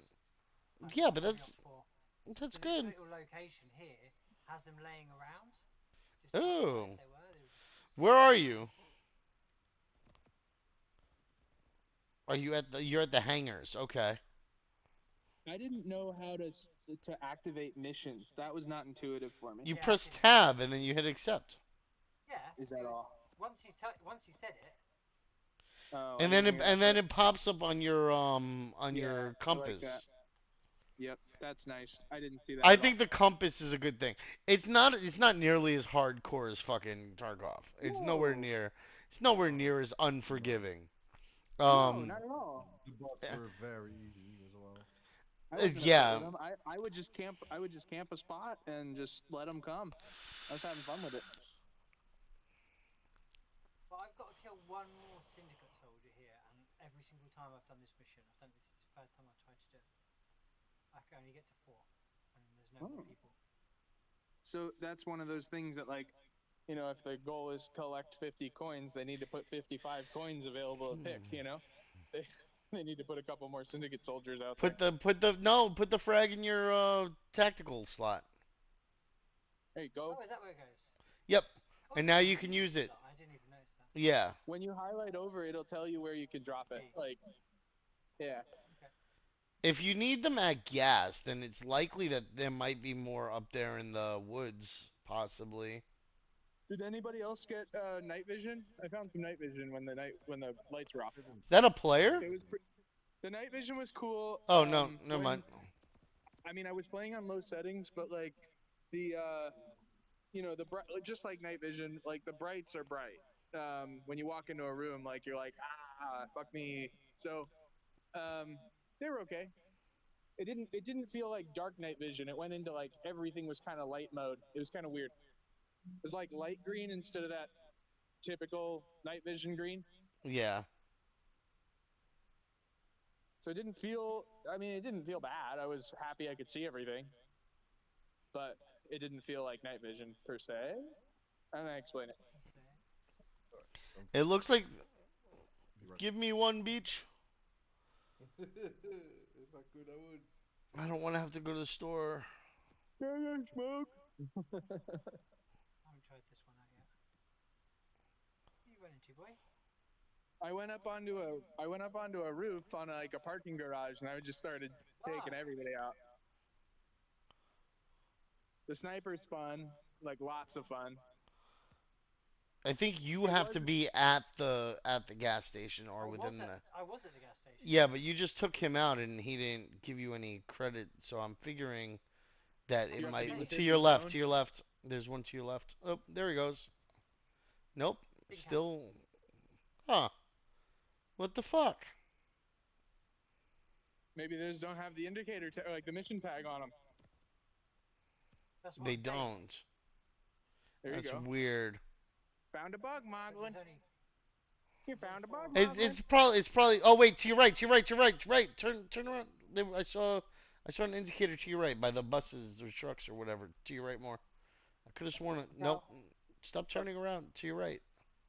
Behind that truck, I think. I Stop could have turning sworn. around to your right. Go right. Go right. Go right. Go right. Stop turning around. What? Yeah, you did the full fucking 360. I said to your No, right, not no, jump no. up and fucking flip around. At no point did you say stop in that direction. Stop here. You just Wait, said turn go right. left. Left. Go left, go left, go left. See the big blue building? I'm getting shot. Where? Right there by the gas The big blue station. building, the extraction building. Oh shit. Still alive, Get him. bitch. No, that was just another one. No, that's that one that I shot here. Didn't die. Oh, I could have sworn he did. I thought you just had another one pop up on you.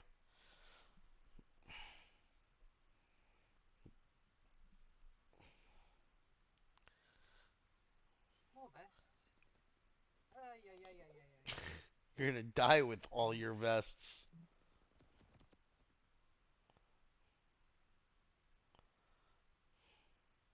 Once you get the hang of this game, it's easy not to die unless you get completely mobbed.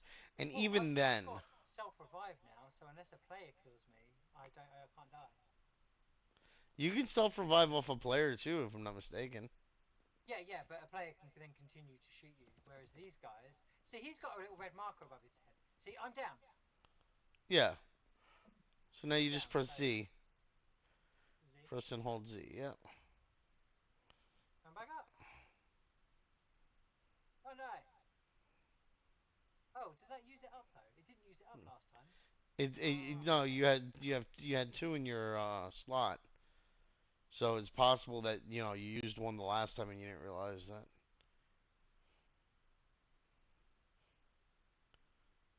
Well, I'm going to extract with all these electrical components and other components I picked up. Because I can't complete this mission. I swear to God, I've tried. Yeah, it's just a bug. Kill Obsidian Syndicate soldiers at gas station. But there's only 4 obsidian ones. Where'd a Reaper go? I fucking lose all my fucking servers. You said kill Obsidian Syndicate soldiers at gas station.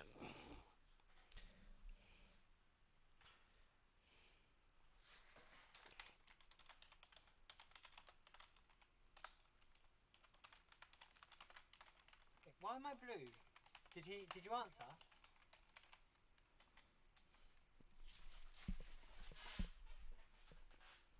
Maddox? What's that? On Eve said bye in the text chat, and they said, "Wait, why am I blue?"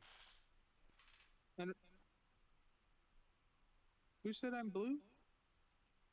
Pirate on Eve. He was in the chat. He came into the voice chat, and he said in the text chat bye, and then he didn't realise you've given him the playtester role. I was wondering if you replied to him. Oh. Oh, no, I didn't mention. You can say that. If you, or I can. I don't know. Sorry. I'm on my phone. You gave it to him. I thought you might want it. Oh, sure. Sure. Oh, it was just you wanted. Hold on. Oh, I do like this one.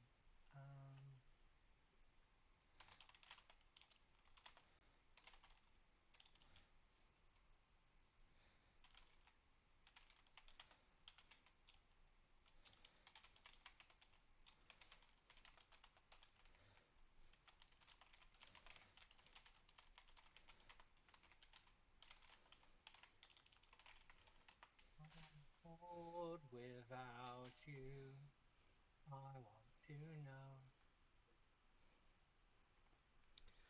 I submitted the Obsidian Syndicate issue. Figured I might as well. I've got a couple blueprints now already as well. You got blueprints? 12. Yeah. I ain't getting fucking blueprints. It's hang on. These things here, they look like USB drives.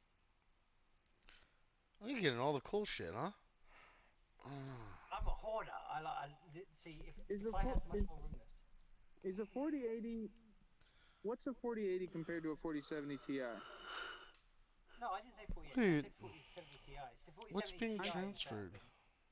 Then a 4080. Yeah, Okay.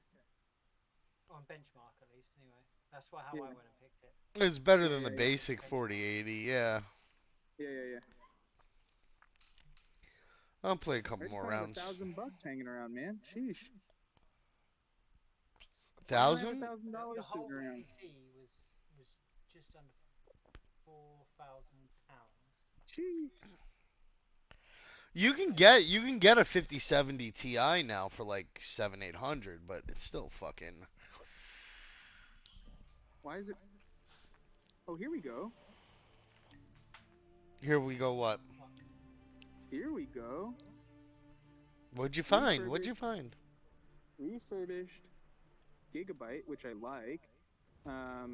4070 Ti, 12 gig graphics card, but it's the 3-fan model.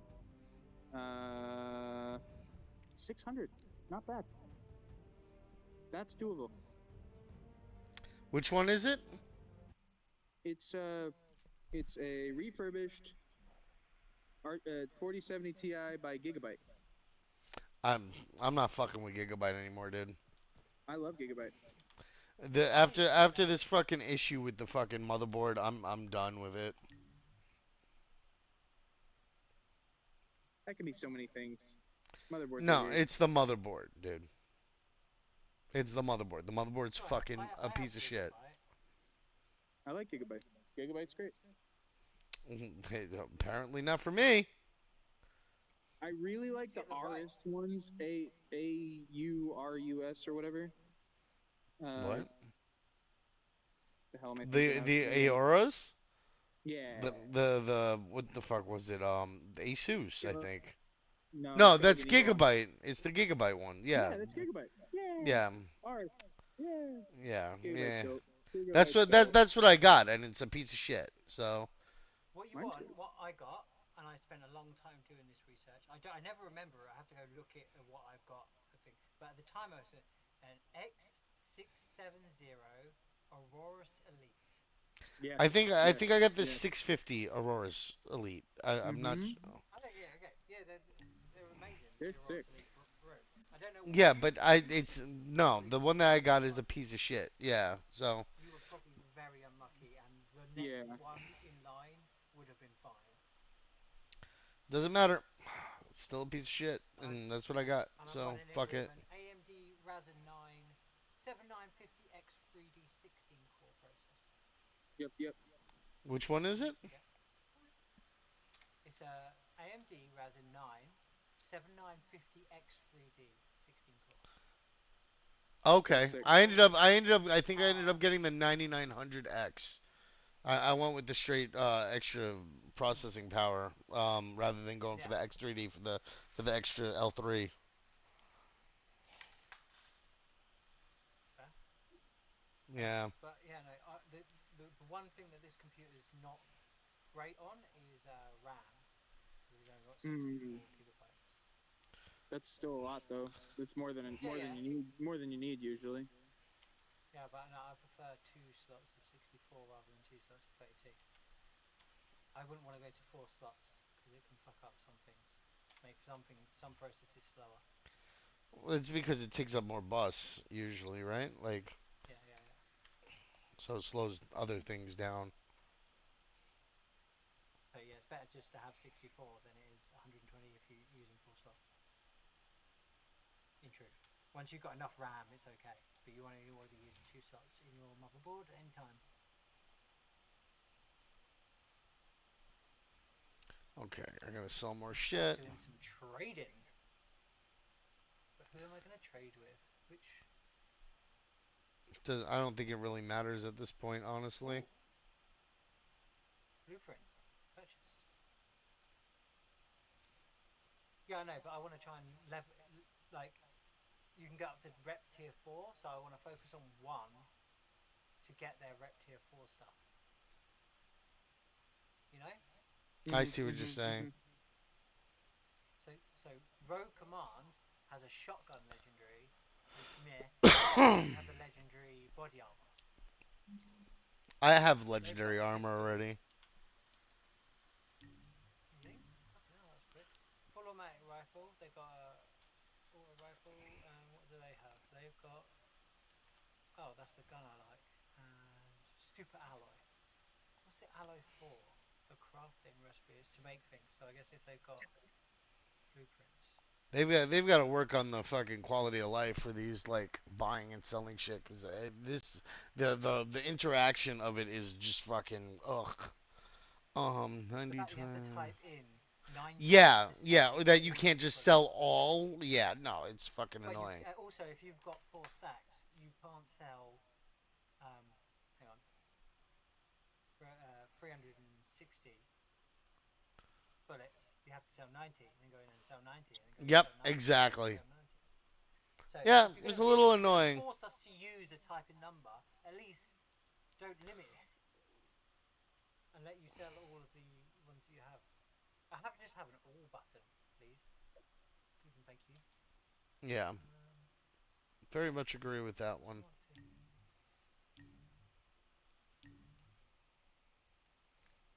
Sentinel 12. So that's a shotgun blueprint. I think I've got everything I want here. 3 armor plates.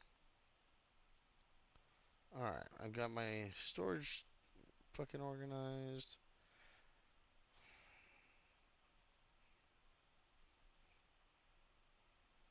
That uses 50 cal. I want to try the Magnus, but you know what? Fuck it. I'll do a little bit of this. So I haven't fucked around with it yet.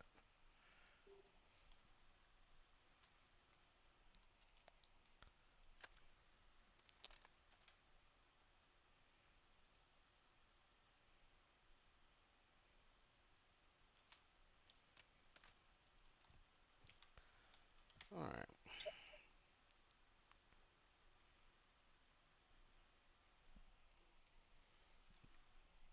Hop in for one more quick game and get back to work.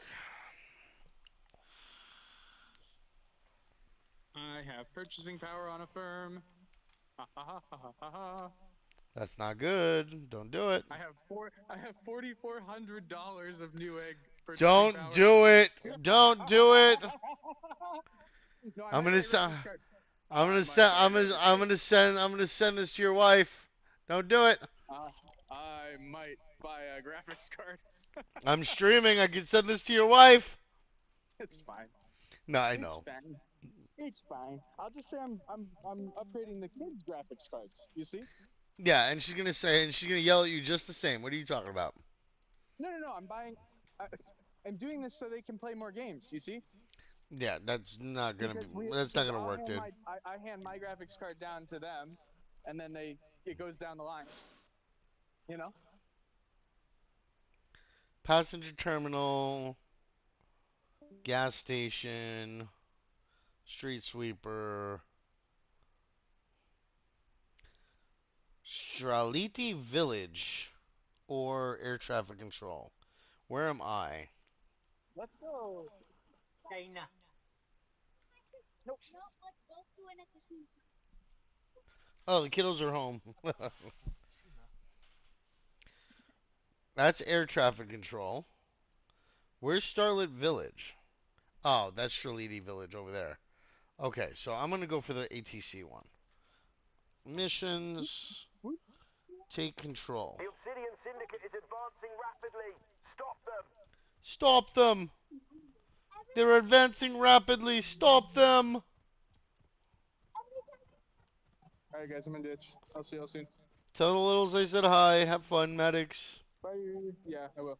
Bye.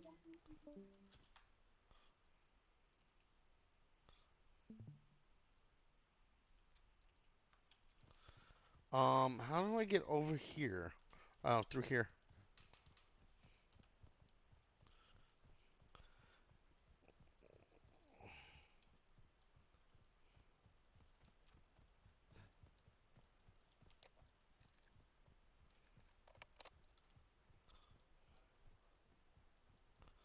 Okay. Oh, hello.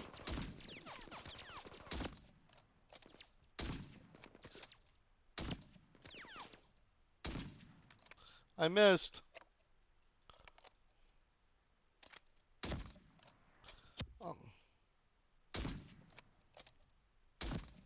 Okay, the snipers actually don't feel terrible. I wish there was variable zoom for the scope that I have on it. Oh, shit!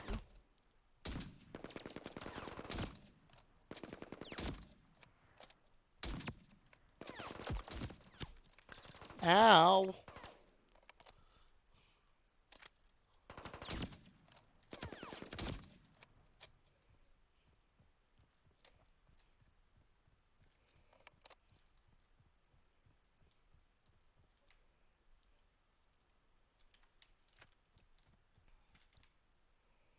It's 545. Night vision. More armor plates. Oh, shit!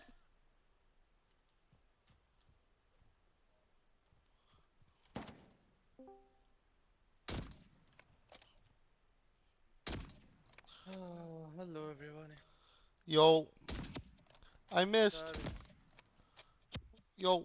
and Mowgli and Valen miss you guys. Ah!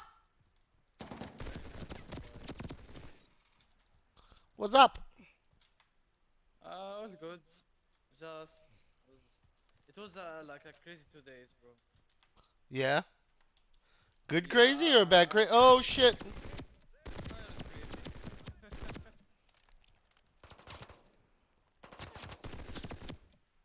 crazy. In case you haven't seen, I am live streaming, so just Oh, keep that in hello mind. everybody in the stream. Yep. I'm Suristo. I'm the best one who say trashy things in streams. Fucking threes, though. Bro, I fix it. Let me text Mordosh. You what? Fixed Moonfrost. Okay, the server is taking my IP address and my API key and keep me like trapped in the API. I can't join the game. So the only thing that can work is to open just VPN and it's gonna be okay. But I tried everything. I removed all the logs, removed the game, reinstalled the game, changed my PC name, did everything. Only VPNs that work.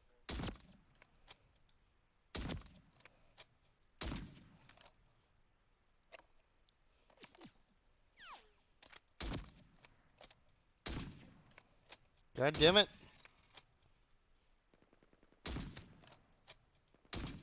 Stop crouching, you prick. When did you get the legendary armor? Oh, just off of some random NPC, I think. It was an NPC, it wasn't There wasn't a player. one of those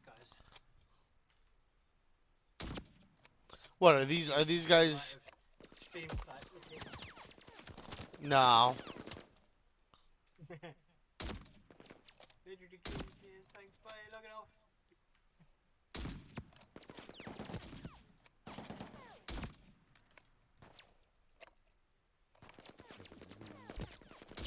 Hello, Holland. Hello, Cristo. Missed you, buddy. Pretty good. How about you? Oh, good. What I said, missed you. What? What did you They say? don't stop spawning! Missed He you. said he missed you. Oh, I missed you too, buddy. Ah! He said he missed your long cuddles late at night. No, no, no, no, no, no. How are you, Moglen? Oh, oh la la. Oh la la, I hope you are too. Doritos.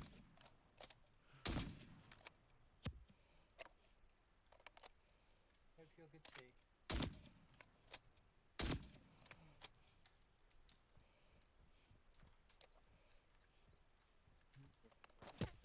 Yes, I'm gonna fix some dinner.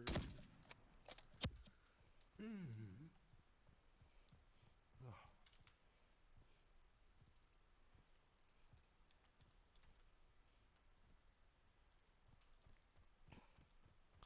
Damn it, they all despawned because I couldn't fucking get to it because these guys kept spawning. God damn it. I'll be back later. I'm gonna go for some dinner. Alright, dude. Catch you later. Bon appetit. Bye, sugar tits. What? This is random as fuck. To be fair. I just- He heard Bon Appetit and he went straight to sugar tits.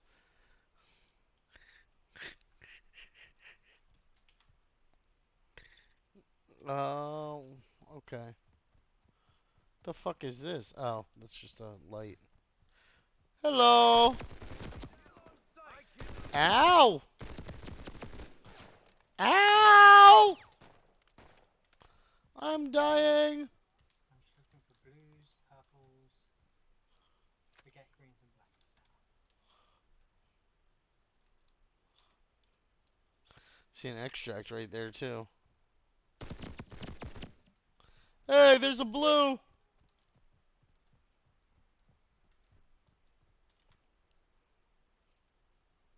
Hey, self-revive. Let's go. That's a win. Ah! Really weird. Sometimes they like you're halfway through looting a crate, and it's like, oh, you're done now, and despawns the crate. So the contents of the crate's gone, but you're still in it. And when you leave, Yeah. so I'm like, what? There's nothing there, and I'm like, oh, despawned.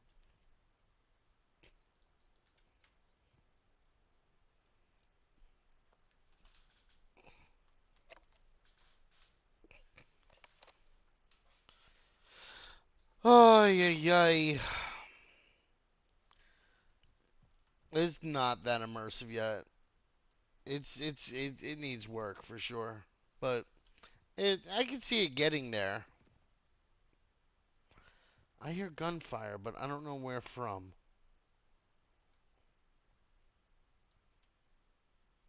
Good, you don't want to come over here.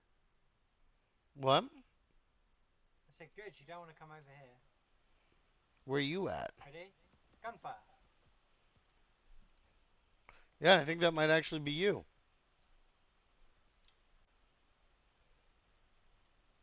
Question is, where are you? You want to come kill me? I might. Just trying to get something good. So am I. Box we despawned like as I opened it. Lame.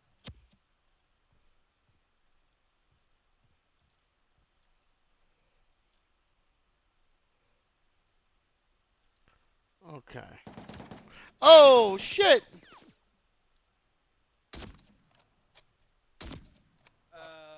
Tarish, Moonfrost just something like we volunteer for Moonfrost, right? What about Moonfrost? We volunteering to make tests, right? Not like.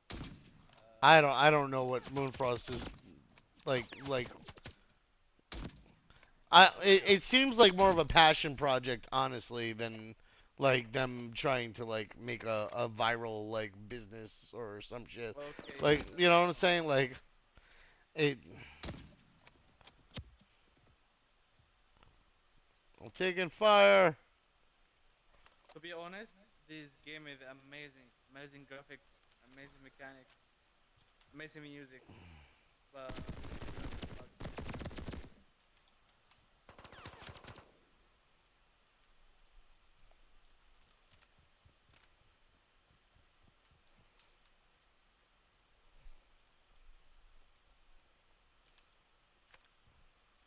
I hear footsteps. Ooh. That is why I heard footsteps. I'll be right back, guys. All right, dude. Ah, now I hear gunfire.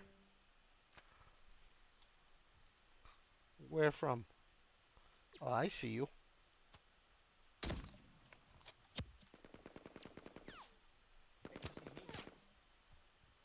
I don't know who that is. I'm out of here. See ya, bitch. Oh, I can't. No.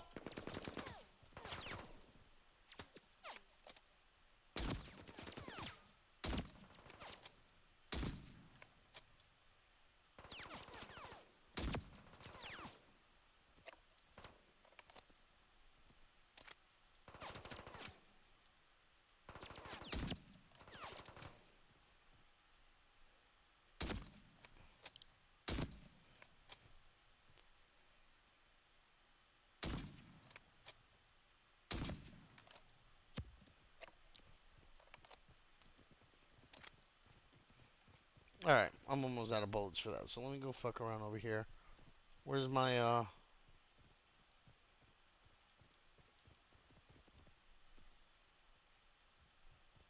fuck is this? Oh, there's a gun customization thing. They have a gun customization thing in the map.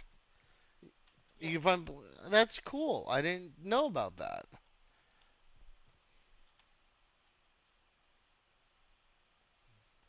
I found a pistol. Doing the thing where it goes slowly for like 40 seconds, 20 seconds.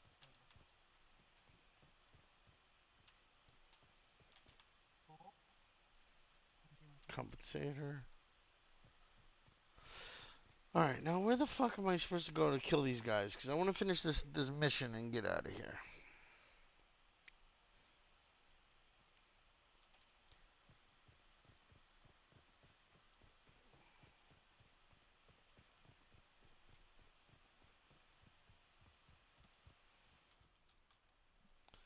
Oh, did my mission expire? No.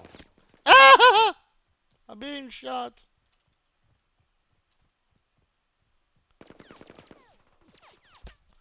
Ow.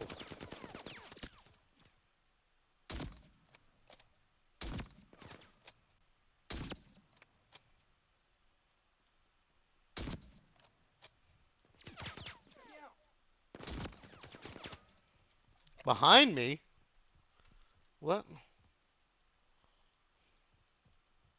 Why Where'd am you I not go? allowed to exit this area? What the fuck?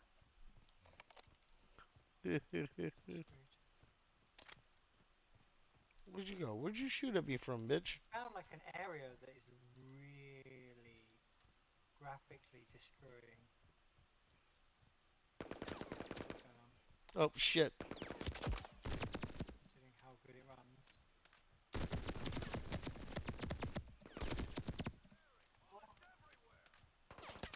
Ah! No!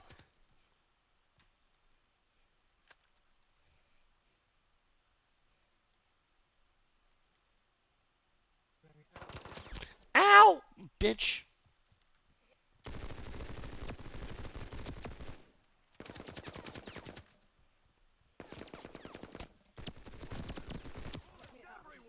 You fucking keep popping up behind me. The spawning in this game is frustrating. That is something I do find really annoying. Because, like, I've cleared this area multiple times, and, like, why can't I reload?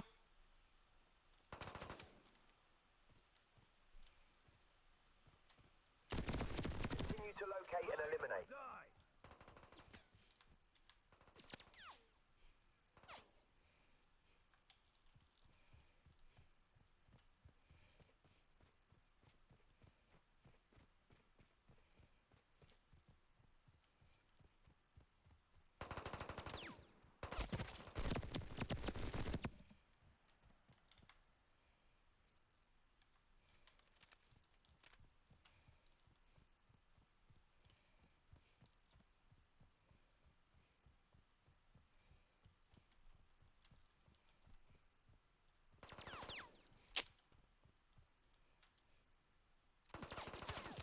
God damn it, reload, you fuck. Why can't I reload?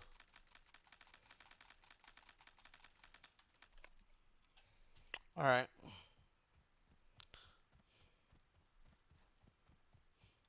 Well, I found some blue armor this time.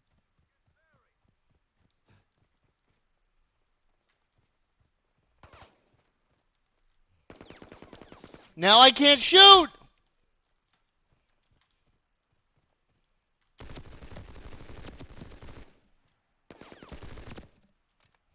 Now, okay, now I can reload. So I had that when I was self-revive. It wouldn't let me reload. I could only shoot the ammo that I had in the weapon. Yeah. Oh shit, there's a lot of them! Ah!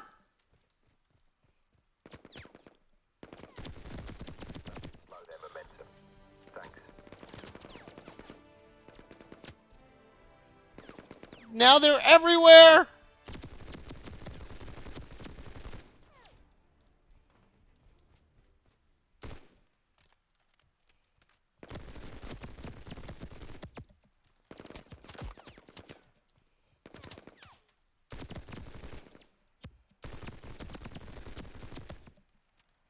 Oh shit. I'm stuck.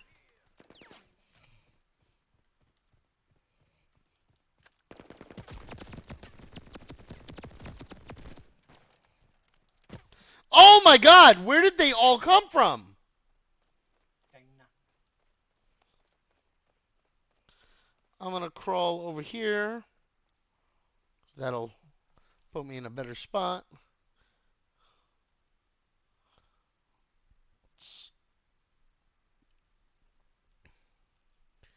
Man, I'm about to crawl my ass all the way to the fucking extract. Fuck it.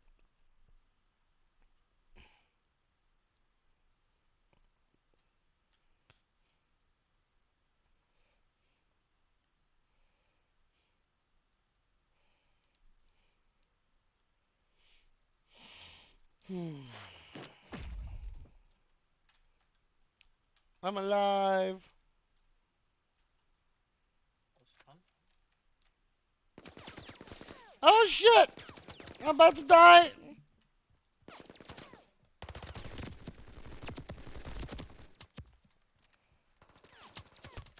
No, there's more. Where?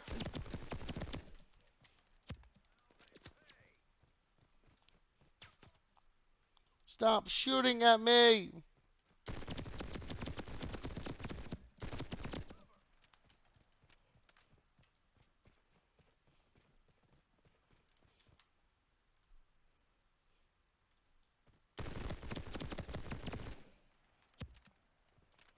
No! Go away.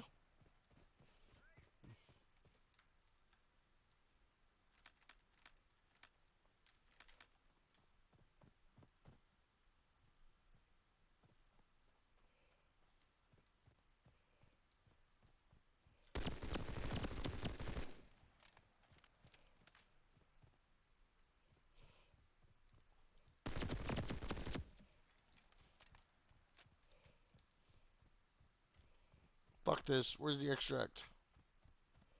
Get me out of here. See it. It's in here.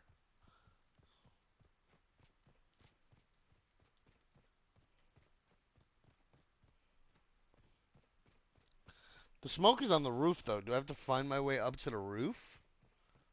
Is that what that is? Looks like it, actually. Okay. There's a crate. Hey, there's a Corvus. Let me get rid of this piece of shit. Drop item. Take that. Reinforced polymer. Let's go. 50 cal.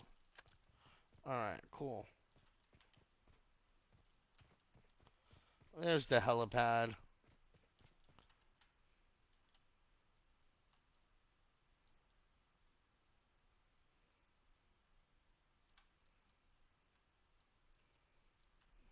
I thought it was going to glitch out and not let me fucking extract. I was going to be pissed.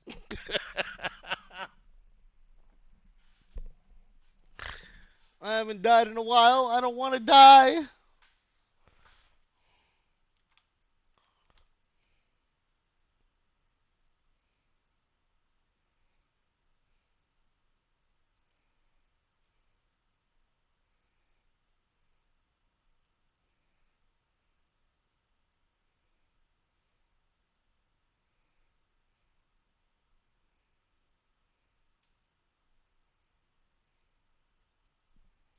Alright, I'm back in the base. Sell a bunch of bullshit. And then I'm done for the day. I'm the same already.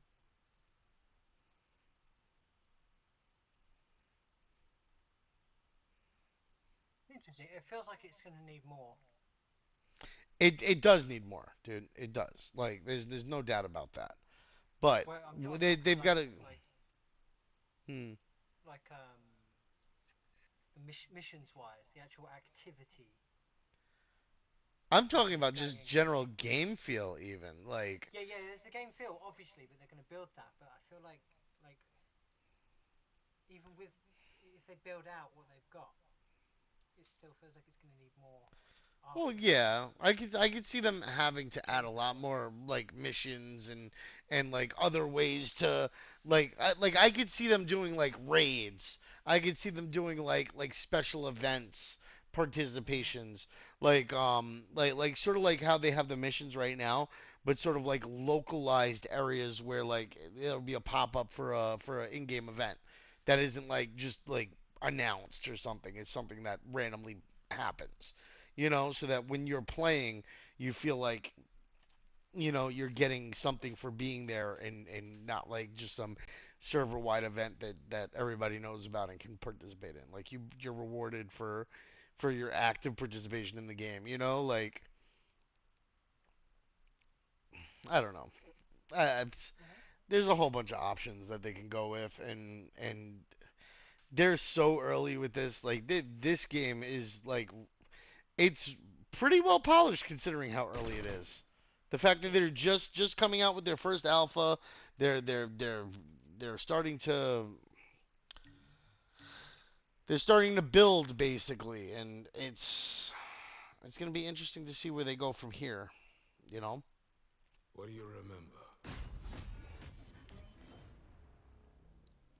Acheron is a new team-based game Archeron. where 15 teams of 3 fight to defend a mysterious tower. Your team will work together to collect items, combine their powerful abilities, and create unique builds on the fly to be the last team standing. I'm It's just Eve almost like from a Archeron MOBA. Studios. Thanks so much for taking a moment to check out our game. Our team has been eagerly looking forward to putting Archeron in the Oh, hands what of the you, fuck was that? and we can't Oh, wait to show you what we've been working on. So let's dive in. let's see. I'll share this with you. With Acheron, the first thing you'll notice is its So I'm simple checking yet out something that breathtaking you camera, which probably creates haven't some seen. high-stakes combat that requires skillful aiming and navigation of teamfights in close quarters. Button mashing won't get you a win. Strategic, moment-to-moment gameplay is your path to victory. Danger can always lurk just beyond your vision, so to stay ahead of the game, you'll need to pay close attention to Acheron's audio cues. I hear enemies. In every match of Acheron, you have the opportunity to create your own build from scratch. You'll start with only your fists to defend yourselves, while you quickly find weapons and abilities from treasure chests, quests, monster drops, and executed opponents. Items Huh. will determine your playstyle for each match, not rolls or character choices. After a few Ooh. minutes of gearing up, you'll hear the beacons call. You share it on your stream or what? Yeah, it's on my. Well, I shared Ah, it okay. in. Yeah, I shared it in Discord too. But This yeah, message I lets am you know that streaming you've this. unlocked So new beacons that are now marked on the map. Let me see. I There was waiting aren't for enough TM, beacons for and then I everyone, realised she was so streaming. if your beacon is contested, you'll need to take out any other teams that seek to stake their claim on it. Surrounding each beacon is the Abyssal Storm, a powerful force that destroys anything in its path. oh. Your beacon is the safest place to hide from the storm, but this safety is an illusion, as you'll almost always be corralled into the path of another enemy team. Okay.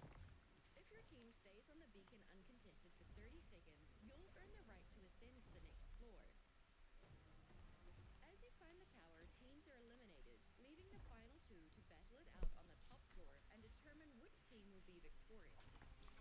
The teams Huh. that make it here are the ones who work together, call their shots, strategize their positions, and create their builds together.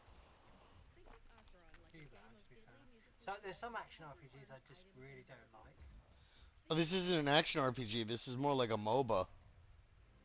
Your build will consist of 4 items: a crown, an amulet, and 2 weapons.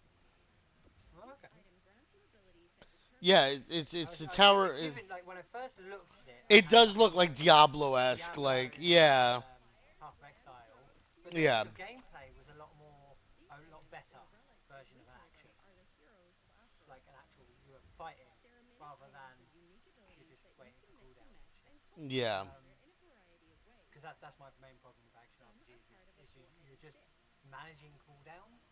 Yep. You don't really Others feel like pull you're items fighting from a single set There's and no mix them actual together. action combat typically. It's usually just in fucking a lot of them. tab and mash, tab and mash. New World feel. The action combat in New World felt great. The only problem is I didn't like the gameplay of that game. Like the action combat felt good, but that was the only thing I liked about it. Yeah. Well, actually, if anyone has friends to play with, big group of friends. Yeah, I had like a what the fuck was it? Like one of those alpha clans that I used to run with, and they had gotten into New World and a couple of others, and I didn't have the time anymore to dedicate to it, and I ended up leaving.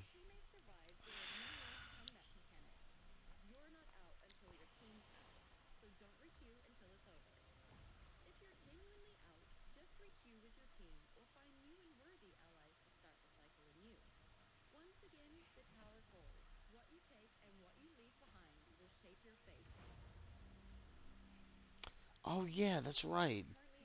Didn't Engines of Fury start recently too? I gotta take a look at that.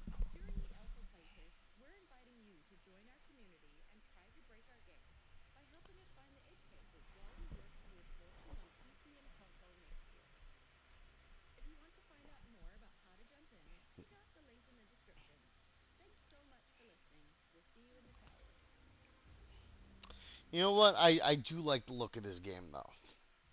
I think this game looks Yeah, good. my first glance I was like, ew, not for me. But then the more I watched it being actually played, I still don't think it's going to be like high up on my list, but it's definitely like if my friends are playing It'd it, be I'll something happily play it. fun to play with the friends. Yeah, exactly. Yeah. And that's kind of what I'm looking at it like, cause Peyton Because I would totally fucking say no tagged to me the and game. posted it, and figured I'd take a look at it.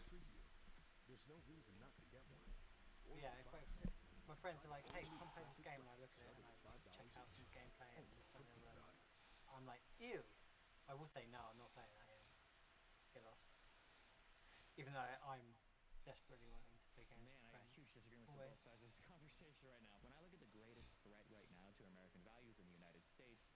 It's Trump.